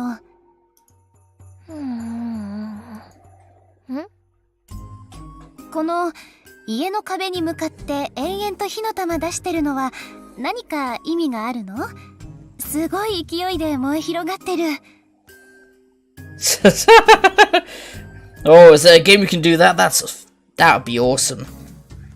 Just go around, become a pyromaniac, just burn shit.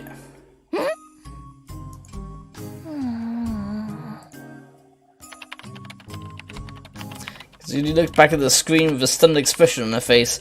She yanked the headphones out of Kosuke's hands and put them back on, and started to pound the keyboard. 落ち着きなさい。というかその煩わしいスルメ飲み込むか出すかしなさい。行儀悪い。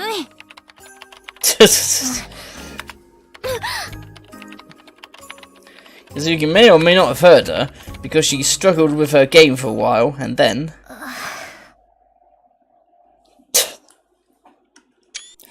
Yeah, I think you should have spat that out. Or swallow it, one of the two. She froze like a toy whose batteries had run out. The squid she'd been chewing fell out of her mouth and landed on the desk. She stared at it for almost 30 seconds as if something impossible had happened. Oh, so she is affected. Oh. She just doesn't know how to express her feelings. Then she silently stood up and staggered over to the shelf where we kept the electric coffee maker. Her face had turned pale. 和樹、大丈夫か？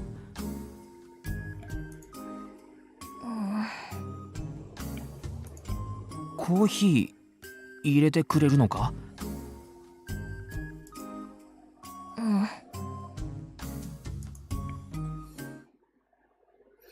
Kazuki nodded in answer to her second question and started to make coffee with shaking hands.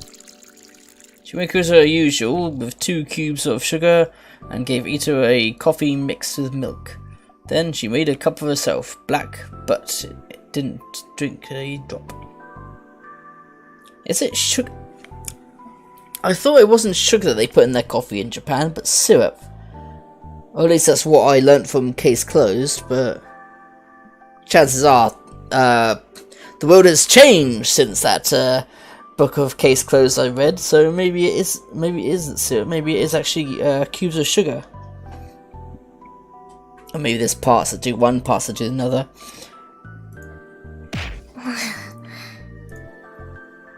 Her forehead slammed to the desk with a thud, and she became so quiet it was impossible to tell if she was breathing. She looked at Ito for agreement as she cleaned up Kazuki's squid. いや、そうか？ He took a sip of his coffee, not sure what to think. To him, none of this made any sense. Gusu didn't say another word as she drank her coffee.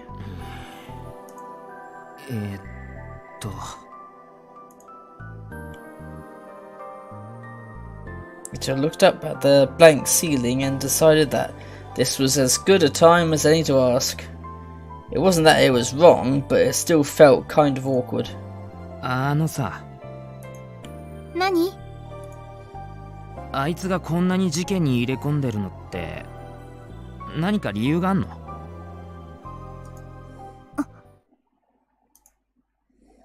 Crusoe froze. She lowered her gaze as if searching for answers in a coffee cup.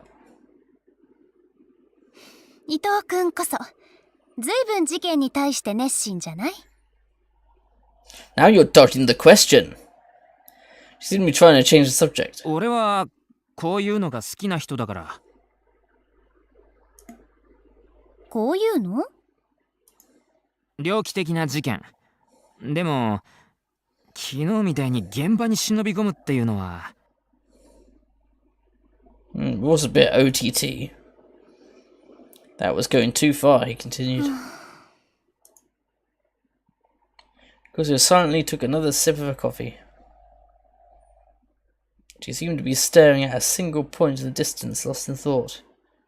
It was clear that while she was seeing the things around her, none of them held any meaning to her. Looking at her scared Ito a little. Was it really that big a deal? 別に言いたくなければ。そういうわけじゃない。きっと基本的には伊藤くんと同じ。タクルも好きだもの、こういうの。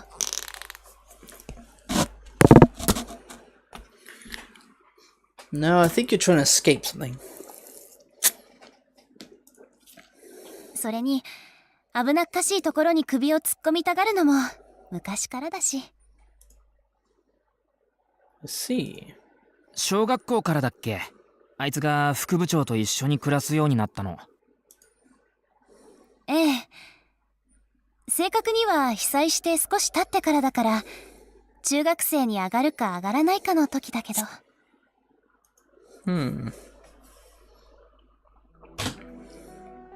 Chris and Michu were both what people called earthquake orphans.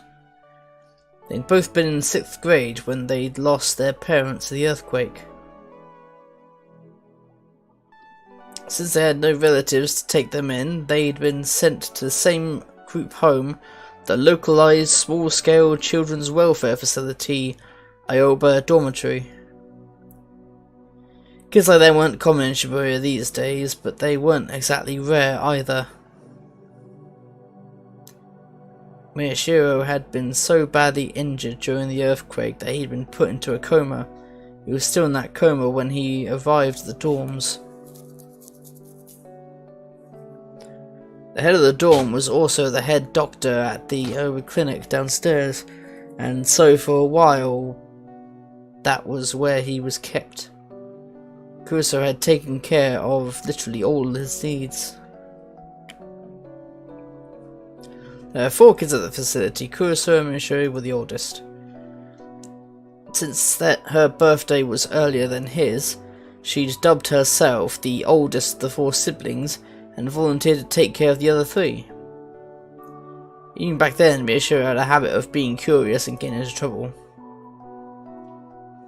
だいたい天の弱だしね。みんなとは違うってよく言ってるでしょ。そんなことはないのに。You spoke like a parent worried for her child's で future. も結局あの子は。お疲れ様。おや、クルス君も来てたのか。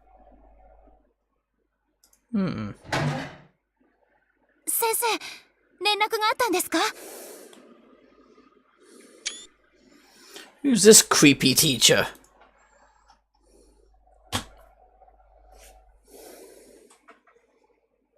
Club advisor, like it was quite relaxed as he came into the room, so quickly stood up and rushed over to him. He nodded and motioned for her to calm down. ついさっきね。大丈夫そうでしたか？それはもちろん。ほら、伊藤君、すぐに体育館に行きなさい。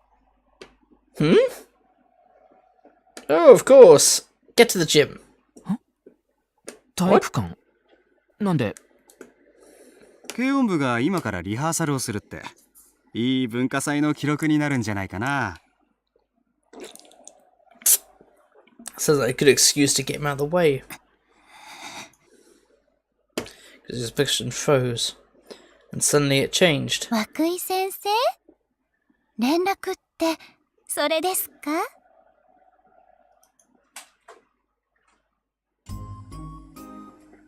ん？そうだよ。ってなんだいクルス君、機嫌がいいね。Oh, that's not happy. あら、先生には機嫌がいいように見えますか？ Oh shit. 行ってくる。先生も行こう。ちょっと。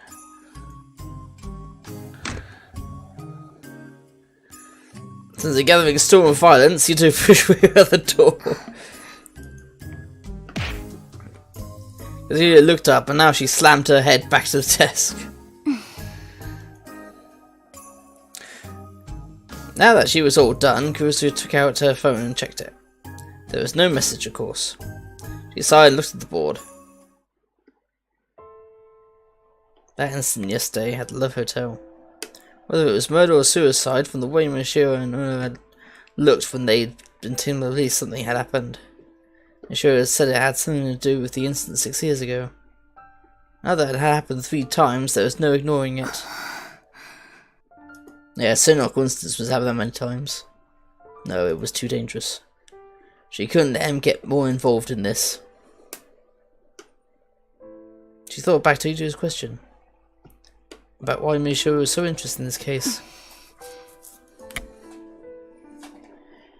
Kazuki was still lying with her head on the desk. When she turned her head to the side, for some reason she looked like she was enjoying herself. When Kurusu saw that, she suddenly lost the desire to drink the coffee. Apologizing to my Kazuki, she decided to pour it out of the water fountain. She headed the upstairs water fountain, which was usually less crowded. She found herself looking down at the gaps between the tiles as the sound of his footsteps rang in her ears. She could tell that she was walking slower than usual. Essentially, Kurusu was lonely. She remembered what she had said to Mishiro when he woke up in the clinic. クルスママ、名前で呼んで。家族なのに名字で呼び合うのはおかしいでしょ。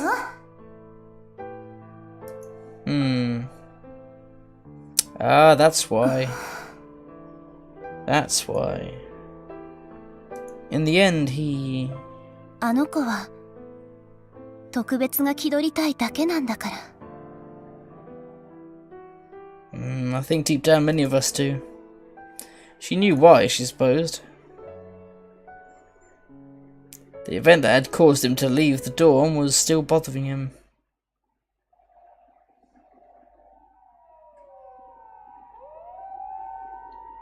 Bloody hell, that was one of the murders, November 7th, wasn't it?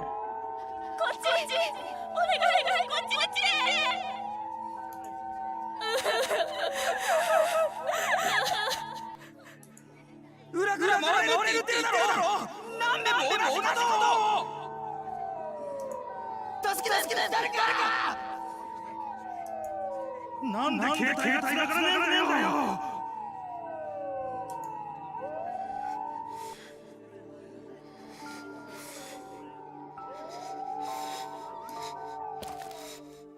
I wanted water. I could still feel the sensation of the dead woman I'd touched when I'd fallen on my hands, and I wanted to wash it off. I wanted to wash my face too. The wind from the flames had blown something smaller into my eye and it itched badly. I was thirsty too. Sarika was on my back and showed no signs of waking up.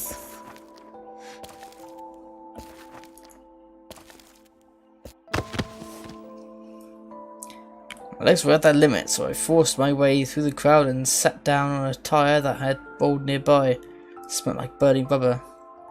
I didn't have the energy to apologise to the people I ran into, and they didn't have the energy left to complain. I slowly brought Sarika to rest on my knees and looked around. I saw an orange light. The light of the fires reflected off of many things. It was pretty, I thought, before I realised how inappropriate that was. For some reason, I started to count the bodies on the ground, not knowing if they were alive or dead. But in less than 5 seconds, I'd gotten way over 10, and realised how futile it was. I stopped. Shibuya Station was utterly destroyed. The 107, only a few minutes away by foot, was ruined as well. 5 whole hours after the earthquake, the chaos had only increased. There were fewer people out walking, but I wasn't sure if that was because they'd reached safety or simply collapsed from exhaustion. I saw someone carrying his own severed arm in a convenience store bag.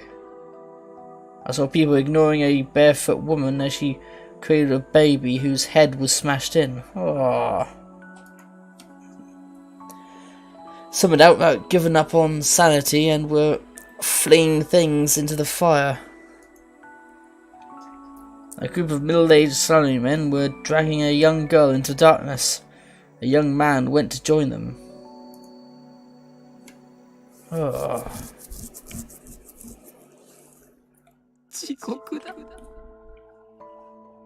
Sounds like hell to me.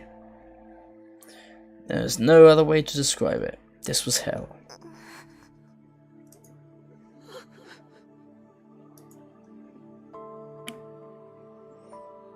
So you can moan a little in my lap. I slapped her cheeks to wake her up.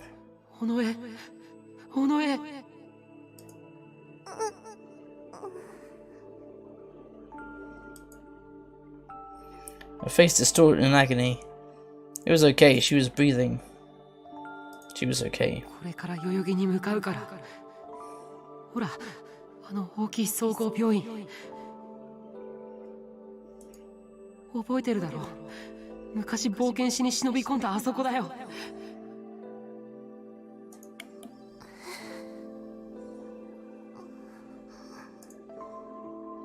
Instead of answering, she just moved her eyebrows a little.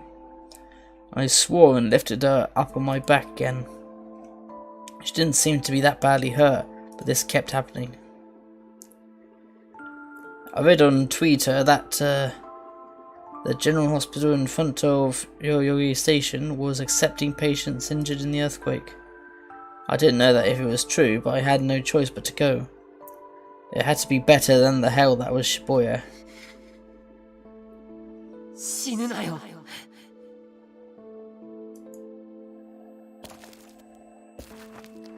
I yelled, unsure if she could even hear me, and started walking. I just needed to get to the hospital. What the fuck? What the fuck was that?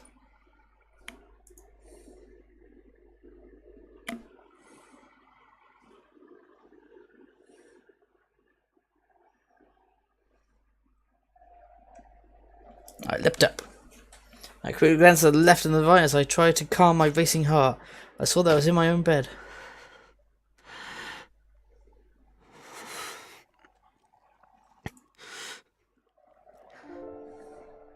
I felt exhausted. I also felt really thirsty. Maybe it was because I'd had a dream again. I searched around until I found a bottle of water at my bedside, took a gulp and then grabbed the phone off my bed to check the time. That's what I usually do.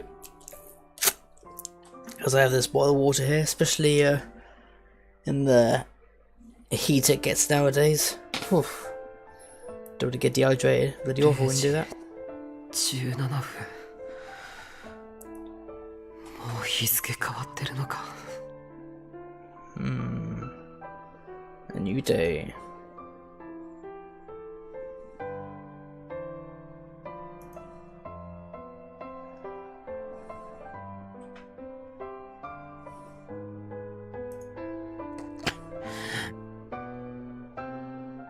Didn't contact his friends, but then again, I can understand in his situation. Don't want to you really don't feel like, you know, this is not good. Maybe I slept too long, or maybe I hadn't slept enough because my head felt like it was filled with lead.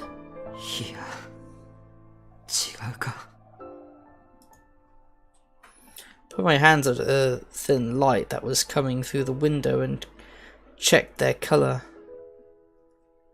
They were the same as always. There was no blood on them. Oh, that scene again.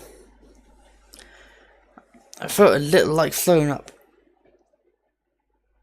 Hoped another drink of water would help, but it didn't.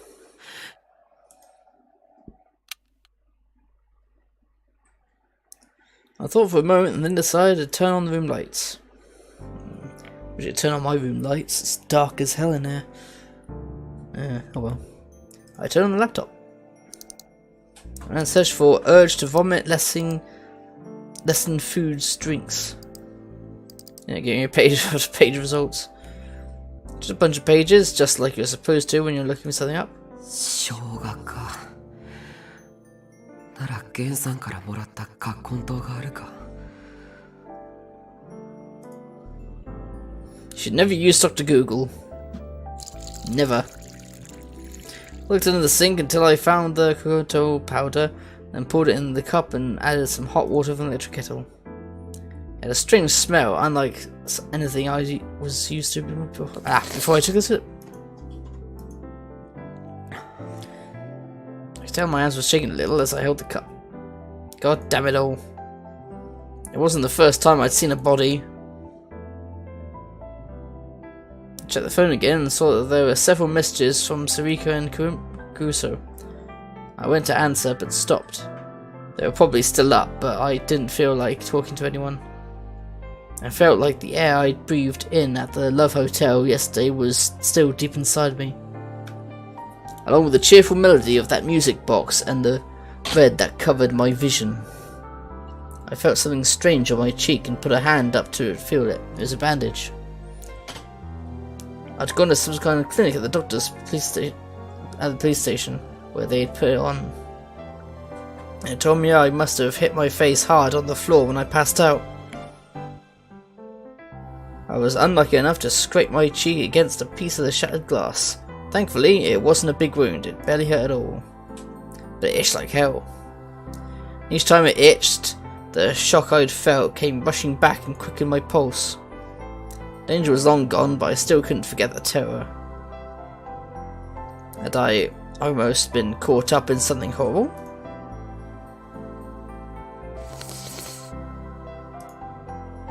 No. I was fine, right? I wasn't like everybody else. I wasn't an amateur. I'd gone through that hell I just dreamed about and survived. Yes. Maybe having that nightmare again was good for me. I managed to force down the urge to vomit, then clicked away on the computer.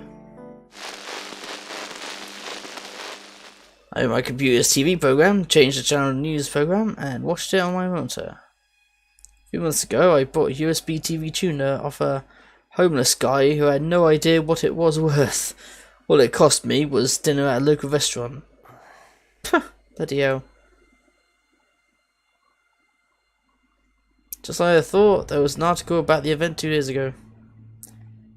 All they said was the man's body was found in the hotel. They didn't say whether it was suicide, murder, or just an accident. But it certainly wasn't an accident. There was nothing about the girl who had been found at the scene, or about me and Sarika. I see. やっぱりこんなもんなのか。I'd never experienced for myself the gap between what happened at the crime scene and what was reported on TV, but it didn't really surprise me. 3 days, the internet was a lot faster at reporting things than the TV. These days. To people who follow the news online, TV wasn't a place to learn new things. It was where you went to see if something you'd heard about was so important that it was getting TV coverage. ネットの大衆はどうだ？ There's a TV program open the browser. News, there's something on it. Click on the upload video. 渋谷でまた事件です。最近の渋谷では今回の件と合わせて3つの物騒な事件が発生しているんですが。Just like always, it was Watabe, the attention-seeking internet reporter. He was famous for charging into crime scenes to get scoops. Lately, he seemed to be getting a little too cocky. He explained what had gone on at the Love Hotel as the video showed pictures that he had probably taken himself. いずれにせよ、警察は何か隠していると思います。ただ変死体を発見したとしか発表がなされていませんが、それにしては。And then, like always, he started to mix in his own subjective opinions with the other news. He was right, the police were hiding something, but there was little point in listening to the rest of this. Vague information would just get in the way. 大衆もこんなもんか。I almost ignored Tabby's voice as I looked at the video on the screen. He must have gotten it by charging into the hotel room. 何だったんだあれは。 Oh, back to what happened. A man was strangled to death in his room. There was an unconscious girl and a police officer there as well. The girl was the most obvious suspect. Even if she chose a strange way to do it, she still must have killed him, right? No. If she had definitely killed him, then they would have announced that. She was arrested just like I was. Over 30 hours had passed. Even if they'd found out she was innocent, they should have announced that. Please believe the girl that was with him may have known something and are proceeding with the investigation. Like that. Did the police think that she didn't do it? Then what was she doing in that room? And even though the police had told me during the interrogation that I'd imagined it, I knew what I'd heard. Someone else had visited that room and knocked on the door. The sound was eerie and always had the same rhythm. Yeah, 1, 2, then 1. Felt a cold chill and idly turned toward the door.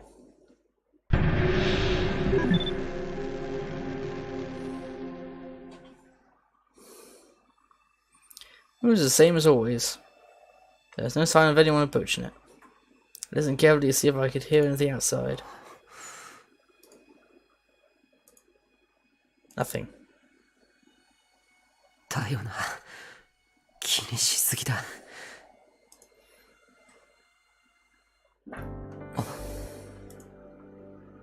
That's right. Crap!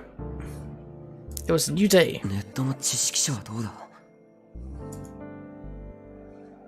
I quickly opened another website. Shibuya News. There's a private news site I trusted the most. It was always updated at midnight every day. The quality of the news and the reliability of its updates made it far more useful than TV or the mass market sites. Oh, kitten! I want the kitten! Our news was faster than TV, but of course some sites were better than others. There was no end to the number of wrong-siders who would treat the net as a single entity that was the opposite of TV. TV says one thing, but the internet says something different, they'd say. If you ask me, they were utter morons. These days, even a lot of larger sites online aimed for the same mass market that the TV news did. Yeah, got a good point, bit stupid to say, oh, you know, it's completely different. You will find often the same or a bit more news, but then again, you will just likely also find absolute idiots claiming stupid and benign things. Or incredibly racist things, or anti-Semitic things, or sexist things, or etc, etc. It's critical that you find out for yourself which sites could really be trusted. Just like the name implied, Shibuya News dealt with the goings-on around Shibuya. It was similar enough to our newspaper club that everyone in the club knew about the site and used it regularly. Its owner, Kai, was, how do I say this? Very skilled at getting and sharing information and seeing its effects. She carefully calculated when to send and when to receive information. A lot of child and grandchild sites use Shibuya News as their parent site, Most of them were privately run news sites as well. As a result, a huge number of people saw the information that Kai spread. To put it more unkindly, Kai was manipulating them. Anytime Kai wrote about a popular shop among high school students in Shibuya, or a free smartphone app, I would hear people at school talking about it within a few days. Take, for example, the Twitter user that most of the Haiku Academy followed, Heikeo Bot. It described itself as a bot by Haiku students for Haiku students, but for the number of times it would show up at Shibuya News, my guess was that it was actually run by Kai. Kai was one of the few people I recognized as a right-sider. When something important was going on in Shibuya, first thing you checked the TV shows to get the basics, then the mass market sites to see what the net was saying. Then you would go to Shibuya News for the latest information. This is the way the newspaper club, and myself specifically, would always look for information.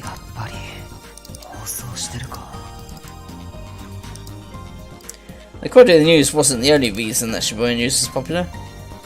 One reason was that Kai appeared to be a girl. When someone was thought to be a girl in real life, they got a lot more hits than someone who was thought to be a guy. Heh, don't I know it. And the other reason was... 耳直しにお送りしたのはファンタズムの在家に契約の地をでした。 This radio broadcast. Whenever there was something big she wanted to report on, she would always do an internet radio broadcast. It offered proof that she was a girl, her voice calm and pleasant to the ear. A lot of people just listened to her broadcasts. The audio from the leaky noise case that I'd played before Kurusu had actually been modified by Kei to be easier to understand. さて、普段かけないファンタズムさんの楽曲をかけたのは理由があります。昨日、ラブホテルで20代の男性が変死していた事件、ご存知ですよね。ニコニアニュースで相変わらず渡部さんがお元気に喋ってくださってますが。I chuckled a little. His glory hogging was a running joke among national news viewers. 一つ、彼は気づいていないことがあります。ファンタズムさんが先ほどの楽曲を発表した6年前、渋谷で何が起こったか皆さんご存知ですよね。そう、渋谷地震です。でもその前に世間を賑わせていたのはニュージェネレーションの狂気と呼ばれた連続猟奇事件でした。 I wonder if this is actually Kazuki.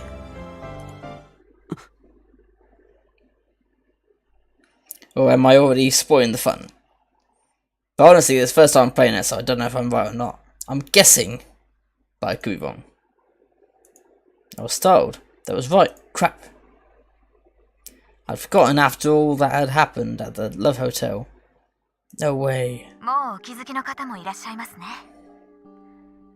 9月7日のこっちみんな、9月19日の音漏れタン、そして昨日、正確に言えば一昨日ですが、9月29日の変死事件、6年前の事件と日付が一致しているんです。 In that second, the Twitter stream that linked to the broadcast lit up. It was overflowing with comments. 次の日付はヴァンパイアと呼ばれた事件が起きた10月10日。愛する渋谷にお住まいの皆さん、くれぐれもお気をつけて。それでは今回はこの辺りで。お付き合いいただきありがとうございます。わずかな時間のお相手は私 K さんでした。時刻は間もなく2015年10月1日0時30分。悔いのない一日が始められることを祈っています。She signed off in an unusual way and the broadcast ended.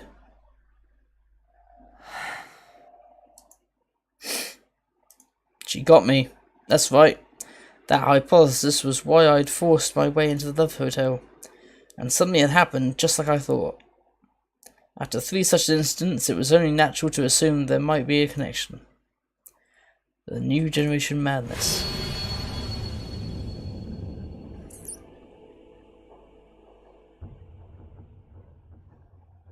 I wonder the story about those different deaths. How were they caused? Was it going to happen again? I suddenly felt a pain in my cheek. I reached up and saw that blood was coming out from the side of the bandage. The cut must have opened. As I took over it, the blood on my fingers stood out. That morning I felt a horrible sense of dread, like I was sinking into quicksand. Usually, I love to have a mystery to solve, but now that the case was definitely real, I hesitated. For the rest of the night, I wasn't able to do any more research about the case.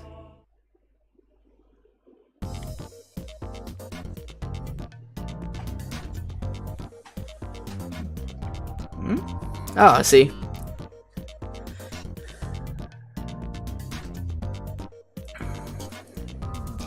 New generation madness! Holy shit, first, seriously? The archive. Oh yeah, hell yes. Somebody called.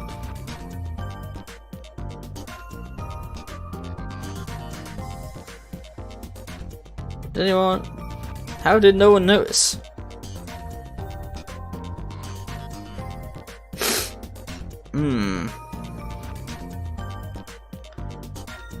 Goop dive, don't look at me. Pregnant man, leaky noise. Crucified, Love Hotel incident. Vampire. Lot of noise. Festival time. No time to eat.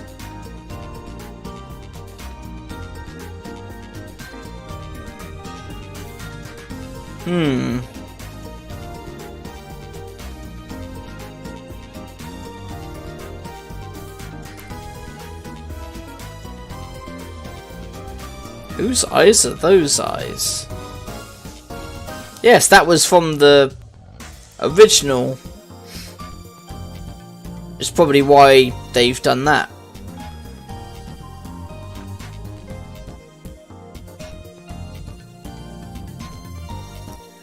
So listen, it's Shwuri News. Ah, fapping to her voice. Her voice 3 times could do it twice more. Oh, that's disgusting. How can you be that turned on at her voice as well? Ugh.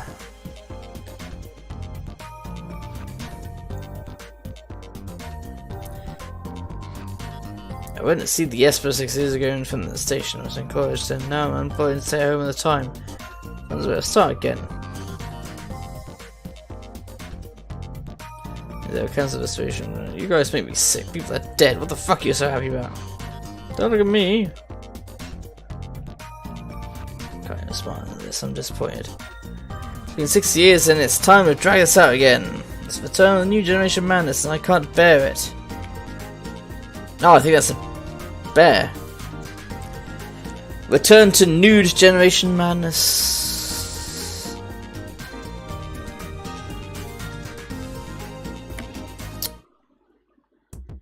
Bunch of people find it funny.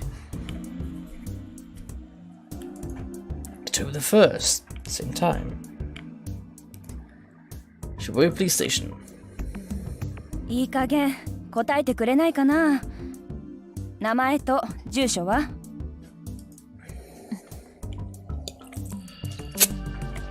She's not saying a word. それとも働いているのかな。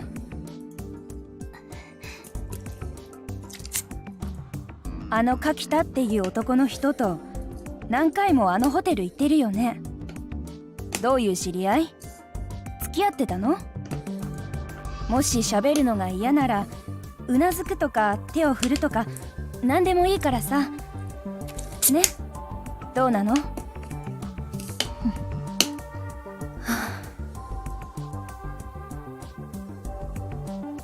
He was sitting back in a chair in resignation, and Shinjo could sympathize. なるほどな。 He'd just come to check on her a moment ago, but they'd been probably doing this since yesterday. Locked in the interrogation room, cut off from the outside world, and questioned by multiple officers, most people would lose their cool. They'd start to wonder what effects their words were having and focus on every movement of the officer who was taking down notes. It wasn't hot in the room, but they'd sweat. This girl didn't respond at all. It probably wasn't because she was used to it. She'd never been interrogated before. The fingerprints they'd taken would have told them she was. 新庄さん。ん？やはり連れて行った方が。To a mental hospital, you mean? It made sense. The natural assumption was that the shocking incident had incapacitated her. Shinjo nodded as if 捜 considering 索 it. 願いは？ This was the second day since the incident.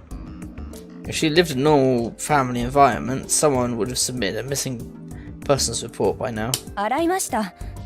ですが当たりません。Shinjo watched the girl as she listened to her talk. The girl didn't move a muscle. 家庭のことを言外に含ませても動きなしか。 The normal ways weren't going to work then. She'd be sent to the hospital by dawn this ご rate. 苦労さん。こっちで留置しておくからもういいよ。 The officer couldn't hide her happiness as she left the room.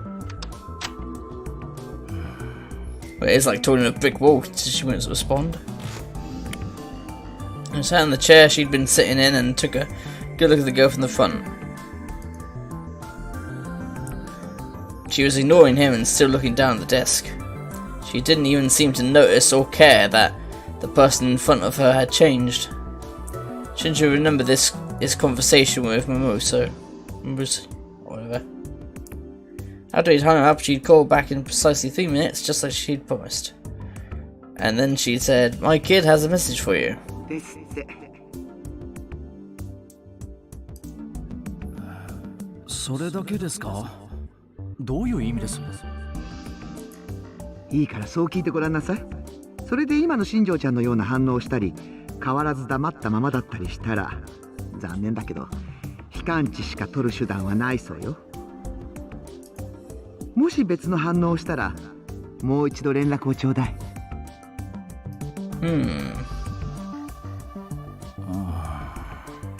Does it work? The message didn't make much sense, but he didn't see any other way. 一つ聞きたいことがあるんだ。 There was no response, of course. He continued, uncertain if she was even hearing 君 him. は持っているものに気づかれなかったのか、元から持っていないのか、どっちだ？ Did you have it and they didn't realize it, or did you never have it? Which is it?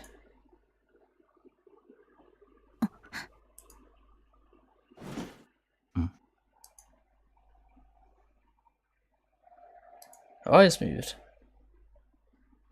Instead of looking down at the desk, she was looking at Shinjo. Shinjo was surprised, but did his best to hide it. どうなんだ？ Well, I'm trying to figure him out. And then a moment later, 誰なんですかあなたは。 her words were quiet but sharp. It was the same tone of voice that Shinjo used when he was interrogating the subject. ここの刑事だ。君、名前は？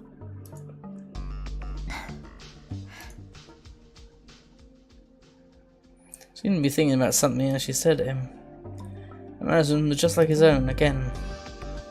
It was the same way a detective faced a criminal trying to gain every scrap of information from what he could see. Then she slowly opened her mouth.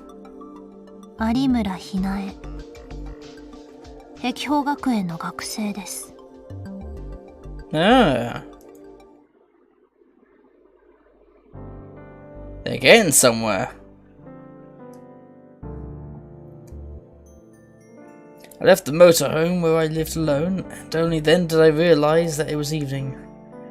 The sunlight must have been pouring into my room, but I hadn't noticed. I didn't really remember when I'd gone to sleep or if I'd woken up. 大丈夫だな。 I looked around and made sure that none of the scenery had changed, then walked up the steps in front of me.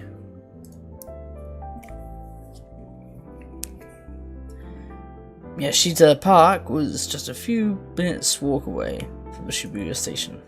It was also known as Homeless Park. I can see why. This was where I lived after I left the dorm. The first floor was a huge parking structure, and the second story had a futsal field and a climbing wall. It had been mostly abandoned during the recovery efforts after the Shibuya earthquake. After the quake, people who'd lost their family or who never had any family to begin with gathered here en masse.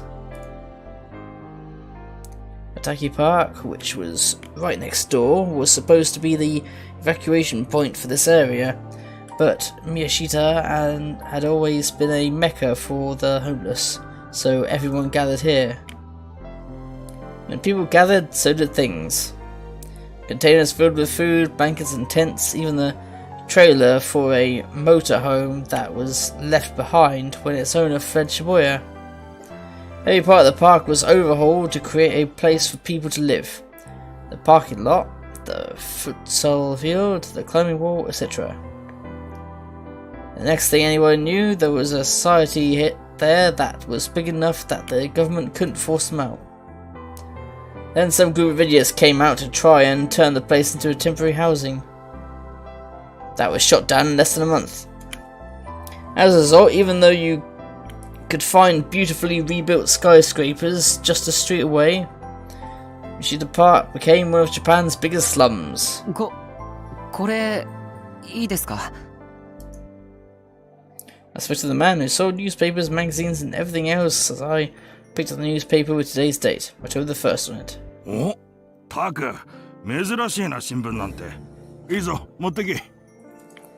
いいんですか? どうせ余るしな。それにほれ。You showed him the snacks and the alcohol at his feet. He must have sold a lot today.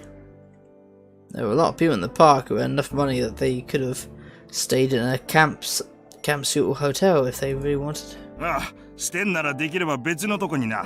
ゴミにうるさくなってるからよ。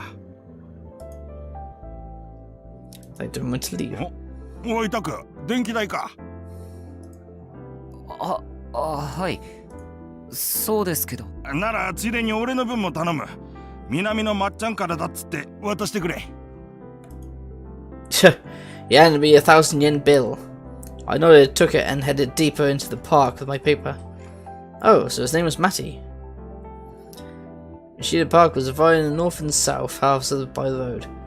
If he said he was from the south, that must mean there was a Matty on the north side who I hadn't met yet. Administrative officer on the south side. Just like the name implied, it was where all the administration was done in Miyashita Park.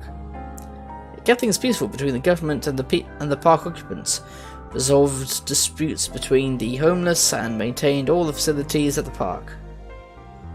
I knew the woman there by her face, but not by her name. I gave her the electric bill, which was due on the 1st of the month, along with Matty's part.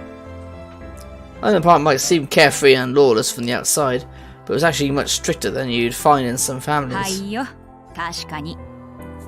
はみ出たり、勝手に住み着こうとしているやつは? Everyone lived in the outer rim of the park, including me, since I lived on the far south, had been asked by the management to keep an eye out for that. 大丈夫だと思います。 When I looked earlier, I hadn't seen anything change around my place.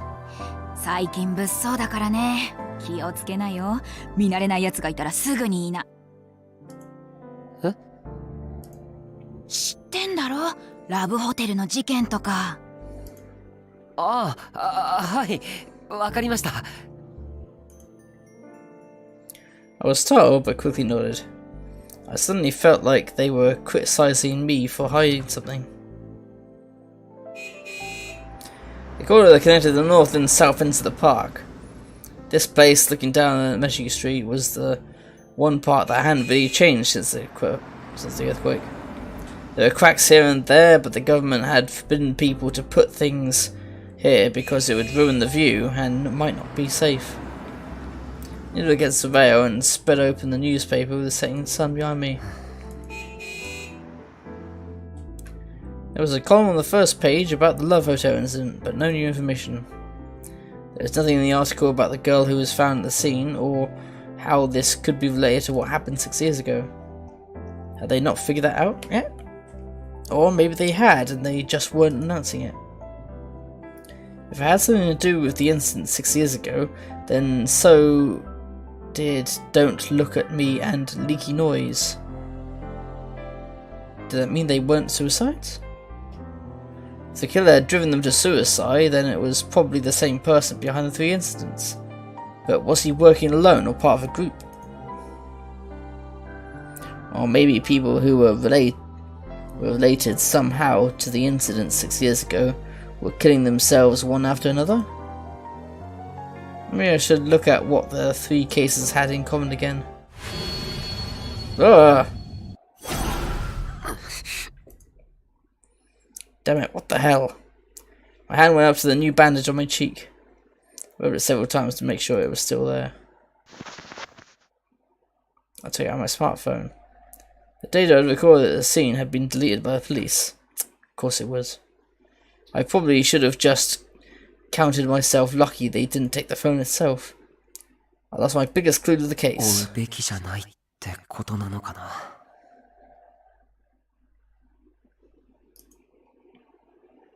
Maybe this was just out of my league. Maybe it was stupid to get involved.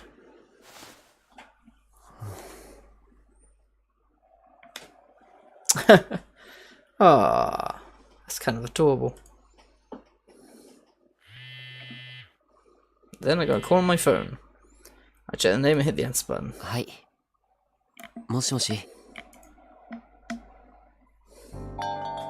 お主か。もう来ておるぞ。いつもの席じゃん。どうも。As always, Rita's appearance and manners were a mystery to me. I bowed to her and went to my seat. Sarika was there already, reading manga. Nothing wrong with that. There they go, foggy cell phone strap without realising it, as usual. It really was a strange habit, and a nuisance to the people around her.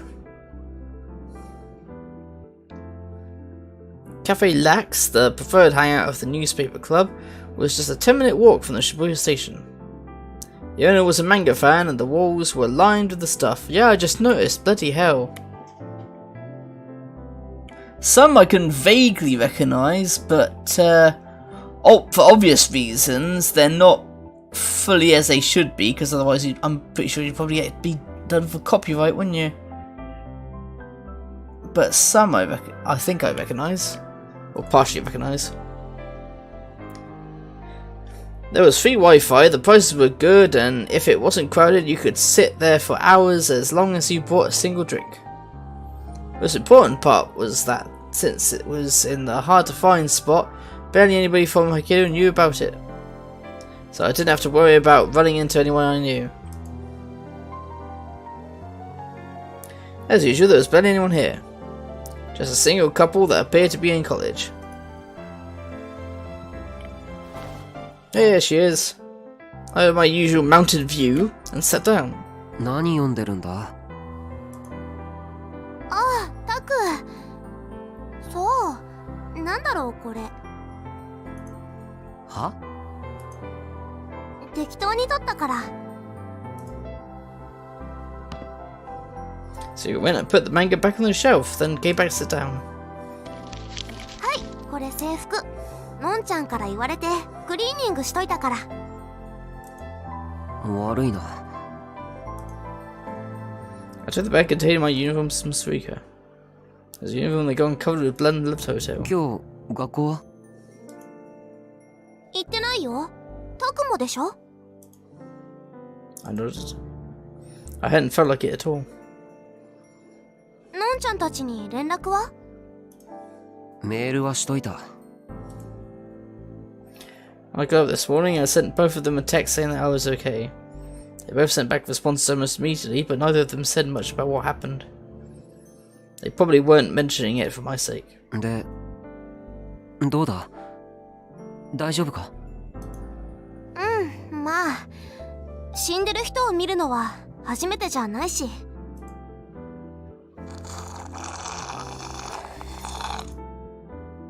She spoke in a normal tone of voice as she drank her favorite grapefruit juice. She didn't seem like she was lying. That's how she'd been since she was a kid. It wasn't that she didn't have any feelings, she just got over them very quickly. タクは大丈夫？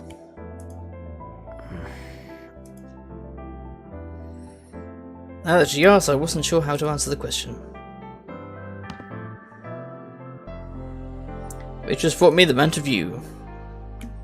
I nodded and took it.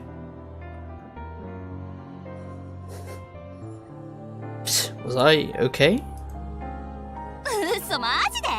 それ最低じゃん。マジマジ超焦ったっつーの。空気読めっつう話でさ。Spilling out some of my drink as I listened to the couple's irritating conversation, so it was silently waiting for my answer. I knew that face. She'd been my friend since we were kids, there was no point in trying to hide it. 正直言うと迷ってる。迷ってるって何を？事件を追うかどうか。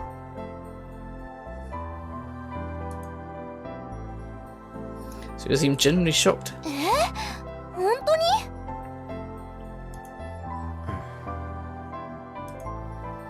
すいません。グレープフルーツもう一つ。So you raised her hand and ordered another drink. いつものタクだったらチャンスだとか思って突っ走ってない？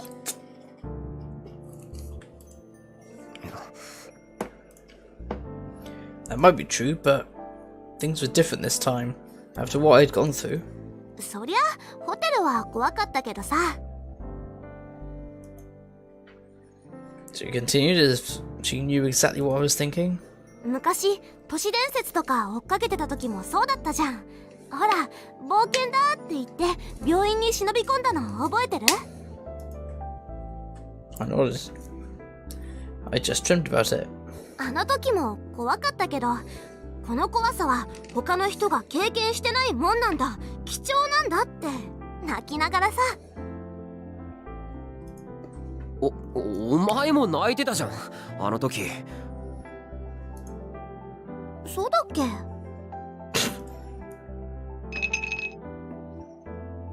ほれ残すなよ。どうも。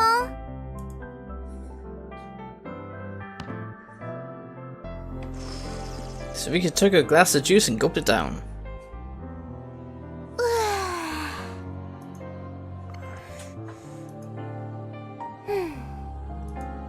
で？いや、それで？何が？ Come on. あ、そうか。だからさ、他の人が経験してないことを手に入れたんだからさ、それが怖かろうがなんだろうがチャンスだってタクなら言うかなって思って。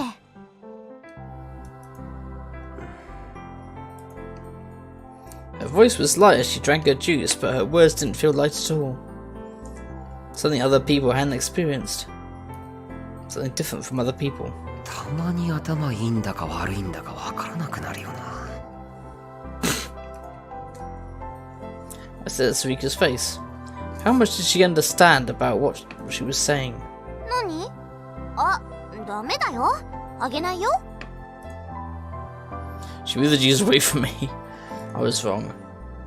She probably didn't realize anything. Actually, she wasn't even thinking about anything. She really was dumb. バイトにんなこと言われてもね。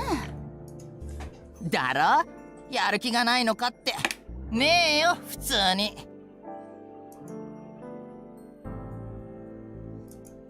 なあ、渋谷地震の被災者のコメントの話ってしたことあったっけ？何それ？ I was pretty sure I told her about times. Well, whatever. Time for a lecture.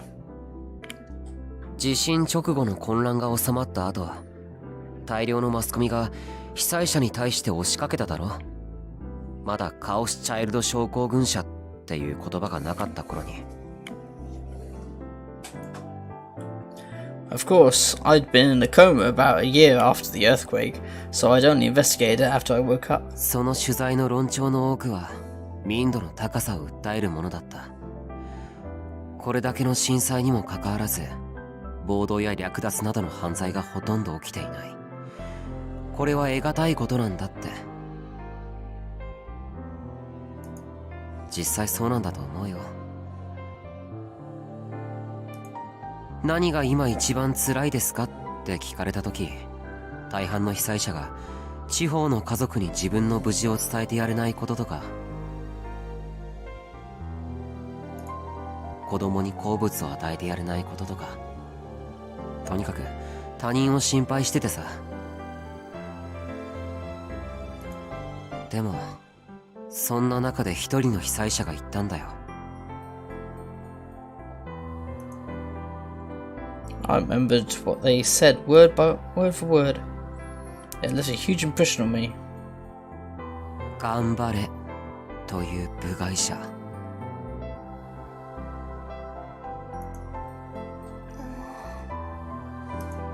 正直うなずいたよ、心底。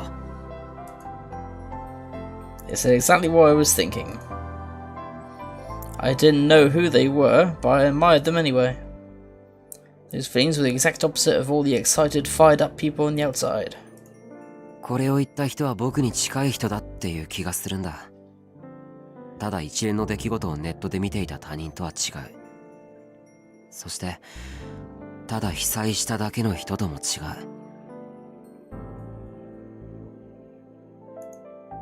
タクの両親のこと？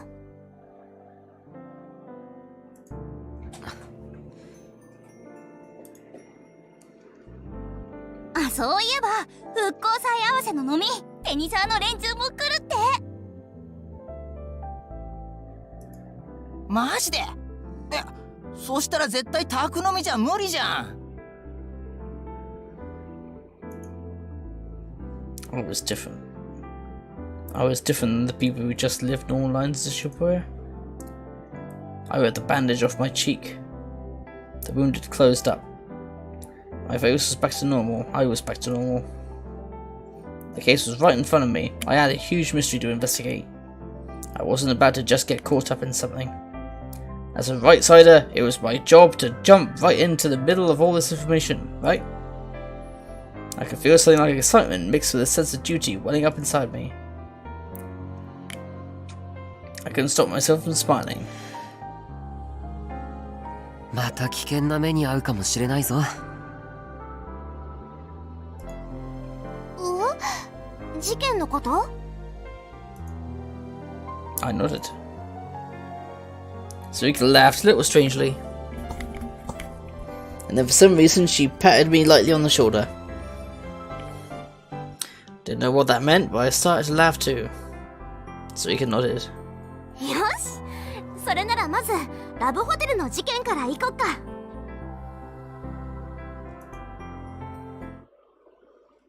Suika took out her Pokecam. She typed into it with a practical hand. She seemed to be loading a video file. なんだそれ。これ現場でタクが撮ってた録画データ。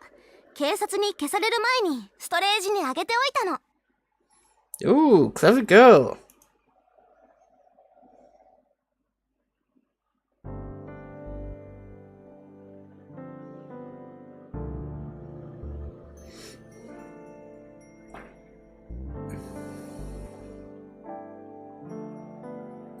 time I got back home, the sun had long set and it was past 8 p.m.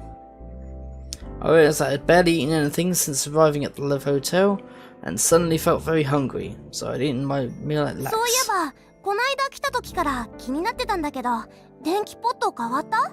前はもっと。あ、ここ物置にしたんだ。So he had followed me home. She started to glance around the room and offer opinions on the way it was laid out. She would open drawers and be surprised even though there was nothing important inside, or look at new files about the cases and tell me their contents at a glance.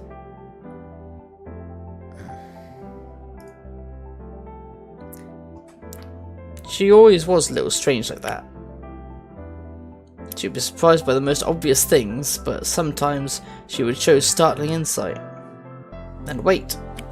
なんかテンション高いな。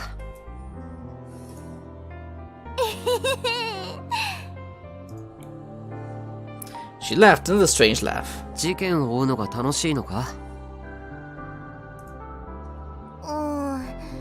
というより、ただやりたいことは行けるところまで行かないと気持ち悪いだけ。結果はどうあれ、そうじゃないと意味ないじゃん。人間いつ死ぬかわかんないんだから。せっかく今死んでないのに。That's an interesting way to look at it. I see, I thought. She was right.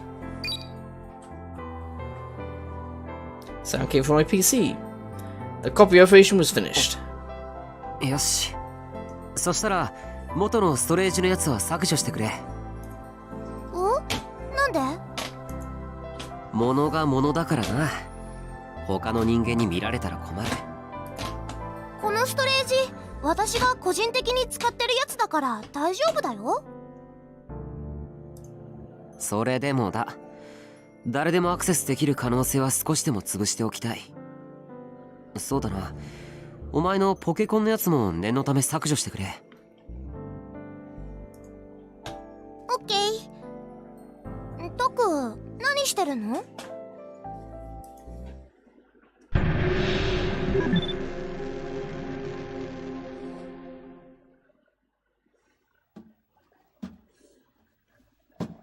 She looked over at me while she rifled through my bookcases. 葛根島を作る。葛根島？どこの島？ Are you serious? 飲み物だよ。ゲンさんにもらった。吐き気を抑える効果があるんだ。へえ、よく知ってるね。常識だよ。正確には中に入っている生姜に。タク、このページ？履歴があるけど。Oh, don't look at my history! Ah! I've got to delete it! そうだよ。一応確認を取ったんだ。情報は裏を取らないといけないから。あ、本当だ。So look at the page on the PC and nodded. That was close. I let my guard down because I hadn't thought Soren was coming over. Made 2 more copies and handed one to Sohika. ありがとう。ゲンさん、いい人だよね。好きだな、私。酒癖の悪さはどうにかしてほしいけどな。でもタクが公園で気許してるのってゲンさんだけでしょ。やっぱりいい人だよ。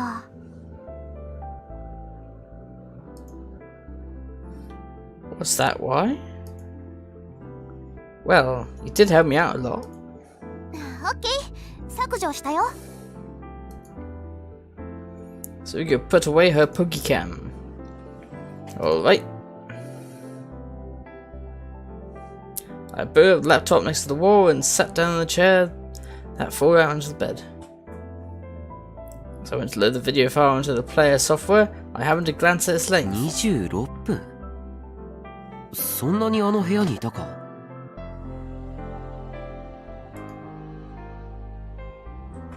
Oh, Suruka said. 違うと思う。あの時タクが気を失ってすぐに警察が駆けつけて、で私も気持ち悪くて吐いちゃってたんだけど、いつの間にかタクが落としたスマホを自分のポケットに入れてて、それで警察に連れてかれるパトカーの中でスマホのことに気づいて、そこで私が録画ボタンを止めたから。So that was it. So that's why it's so long. I'm thinking of it, I hadn't asked how it had happened. よく警察に消される前にストレージにあげる暇があったな。So we can know that she felt the same way. たまたまだよ。警察に着いた時にまた気持ち悪くなっちゃってトイレに駆け込んで、そこであって思いついたの。いや、すごいと思う。I really was. I'd passed out in the hotel, and the next thing I knew, I was at the station. Supposedly I'd walked from the patrol car to my room, but my memory was vague and hazy. I took a big sip from the cup and choked down the urge to vomit and slowly let it sink into my stomach. If the recording was successful, then I should see what I'd seen then. It had happened 2 days ago, but it had left such a strong impression on me that it didn't feel like that much time had passed at all. I took a deep breath and told myself it was time to do this. I looked over to the Suika. She nodded back at me and glared at the monitor. Okay. I tried to steady my slightly shaky finger as I checked the file.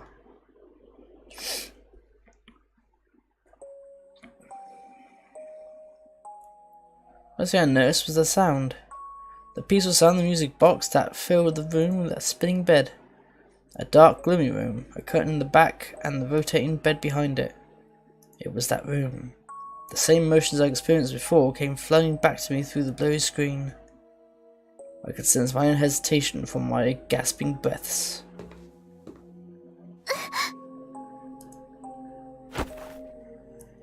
So he grabbed my shoulder at the sudden sound. 大丈夫。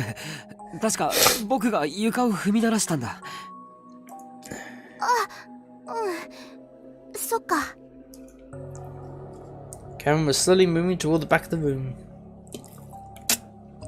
At some point, my breathing matched the breathing in the recording. It scared me, so I pulled away a little and took a deep breath to isolate myself from the person in the video.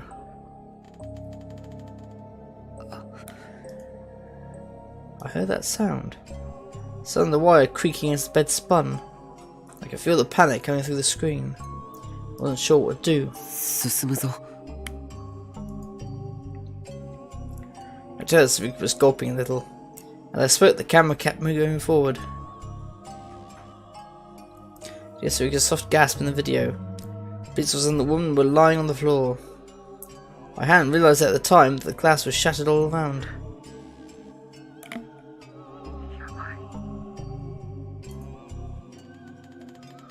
The camera quickly panned without warning.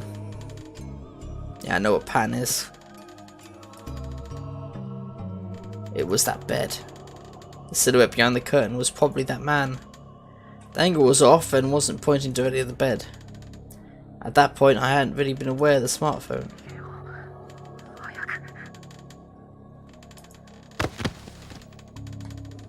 I heard a dull thud and the screen went blank. 落としたのかな？多分。I felt like I tripped and fallen backwards. The phone had probably fallen from my hands. Was it black because the camera had fallen face down?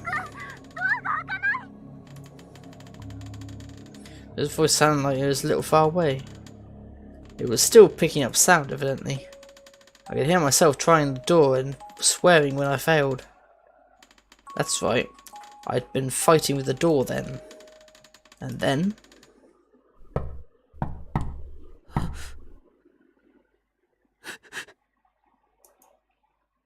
my body shivered as if it had gone numb. This was... I could hear it.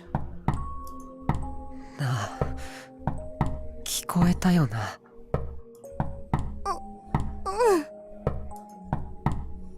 I could hear it. The police said the surveillance cameras hadn't shown anyone else come into the room, but I could hear it. Well, didn't they take this footage themselves? Idiots. That constant dotting. Somehow it made me feel uneasy and scared. Someone had been on the other side of that door. And suddenly the screen moved. Oh, that's for the guy's head where it twists around. Showing the man on the bed. The screen was blurry, but the man was almost exactly the centre of the viewfinder. Had I picked up the smartphone? I couldn't remember. Anyway, I ignored it and kept pointing the camera at the man. I hear my own rough breathing, and I remembered how I'd felt then. Then suddenly I heard a snap. Ah!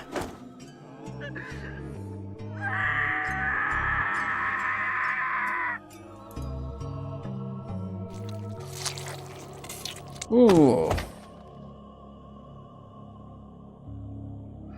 The screen moved violently for a second, and then for a moment it showed the girl. Then the angle changed again and it stopped moving. The screen was covered in red blood, but...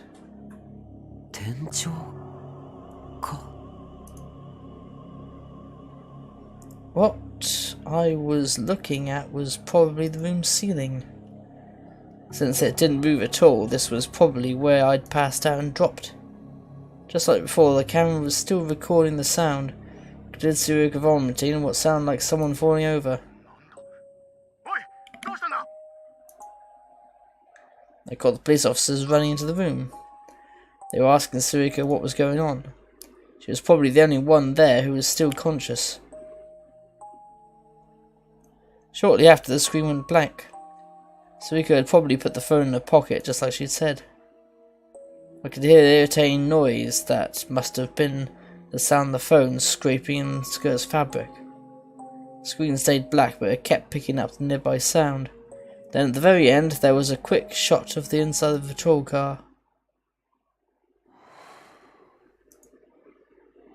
I realised that at some point, I'd leaned my body toward the screen. I sat back in my chair. I'd known what was going to happen, but this was still hard. To be honest, I was lucky that the phone was dropped and a lot of it wasn't clearly recorded. I didn't feel as much of an urge to vomit as I'd expected, but I was still sweating from a nasty, unpleasant feeling. I gulped down the last bit of liquid in my cup. I asked Sarika. And then? ねえ、タク、最後のとこ、何か変なの映ってなかった？ 何? Weird? The whole thing was weird. Not a second of it was normal. 部屋の奥に進んでからさ。 So we could move the mouse, jump back to the walls of video. I couldn't tell whether she was tough or simply dense, or maybe just felt like it was nothing but a video. But she advanced through the shocking scenes with no hesitation. ほら、ここ、これ、窓の外。 Outside the window? I don't see anything. I could see the wall of the Love Hotel across the street from the open window. There was something there.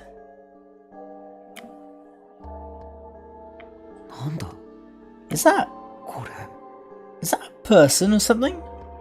Oh no! That's one of the stickers! That's one of those creepy fucking stickers.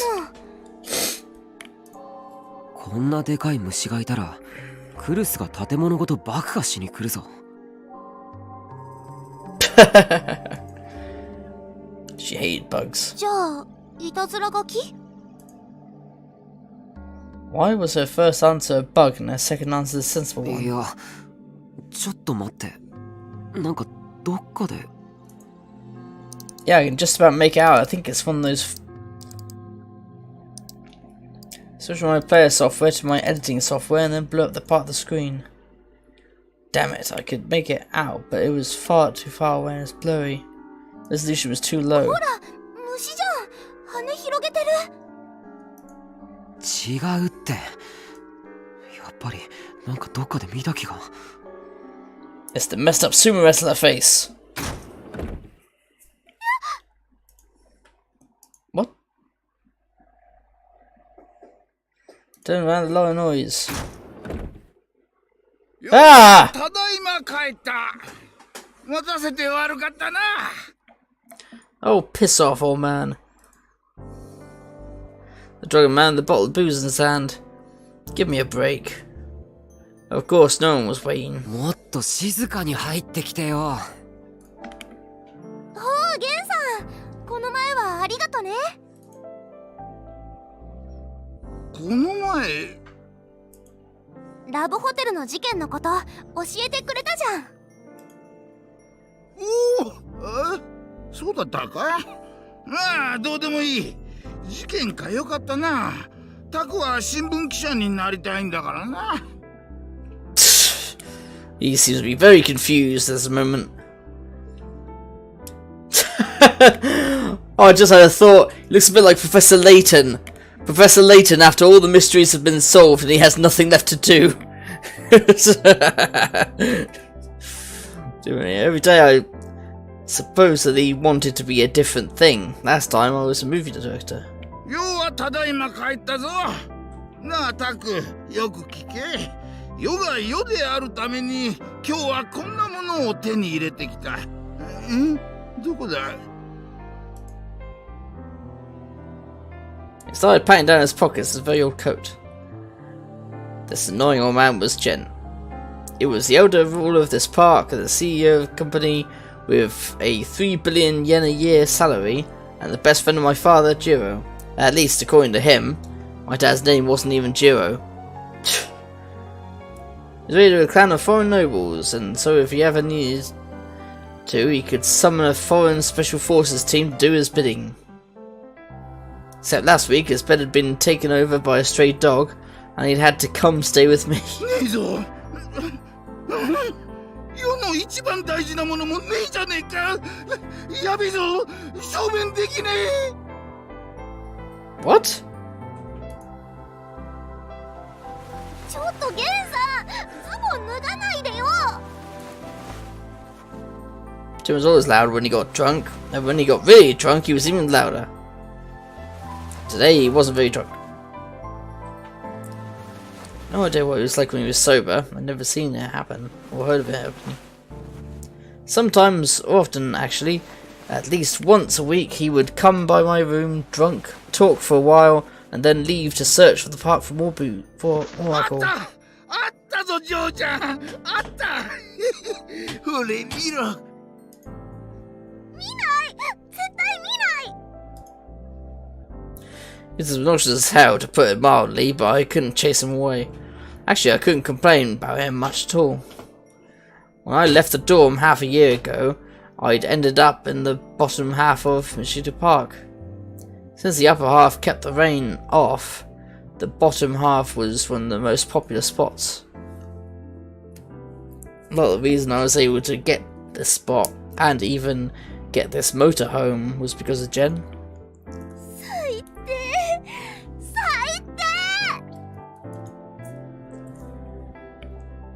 And then did some cooking for the homeless in the Mishita Park as part of our volunteer activities. Jen remembered that. No man does not forget his debts, was all he said, and then somehow I'd been given this place. He's also the one who taught me how to get by in this place. そうだ、タク、これ見ろ。変わんねえか。Jen took something out of his pocket.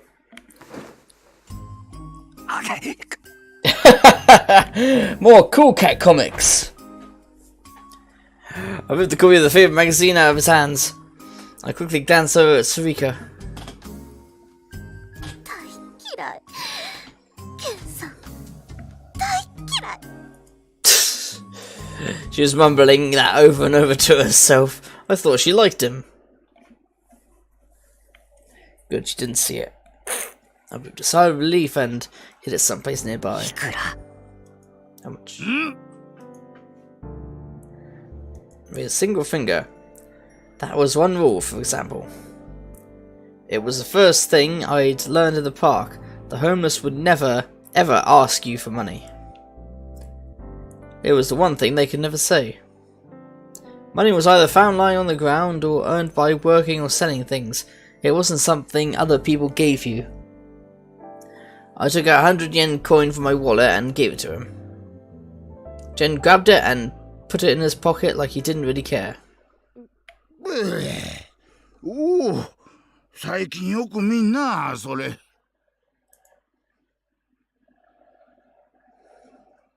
He was looking at the PC monitor as he spoke. For a moment I didn't know what he meant. Huh? My eyes met Suga's for a moment. The monitor was still displaying that blurry, blown up image. He saw it a lot? ちょっとケンさん。これ知ってる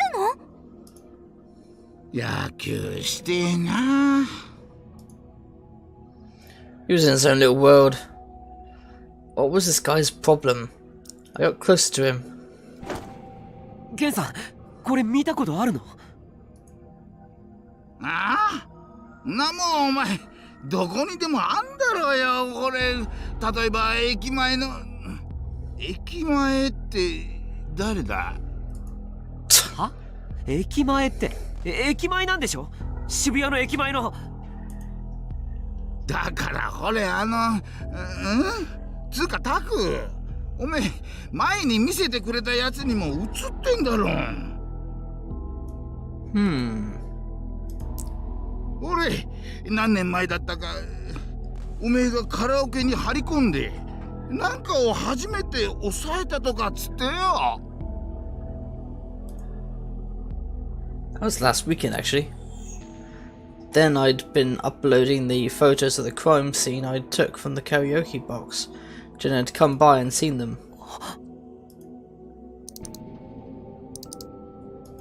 That was it. This was it.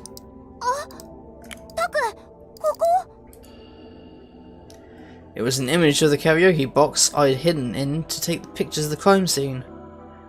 It was on the 5th floor. I could see the same mark. I switched from the player software to the editor software just like before and magnified that part of the image.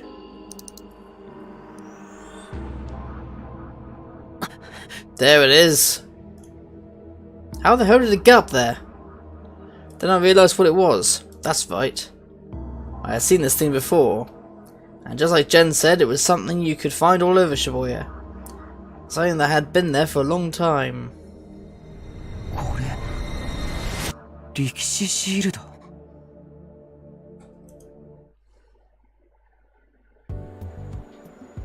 And I think there we'll stop it for now.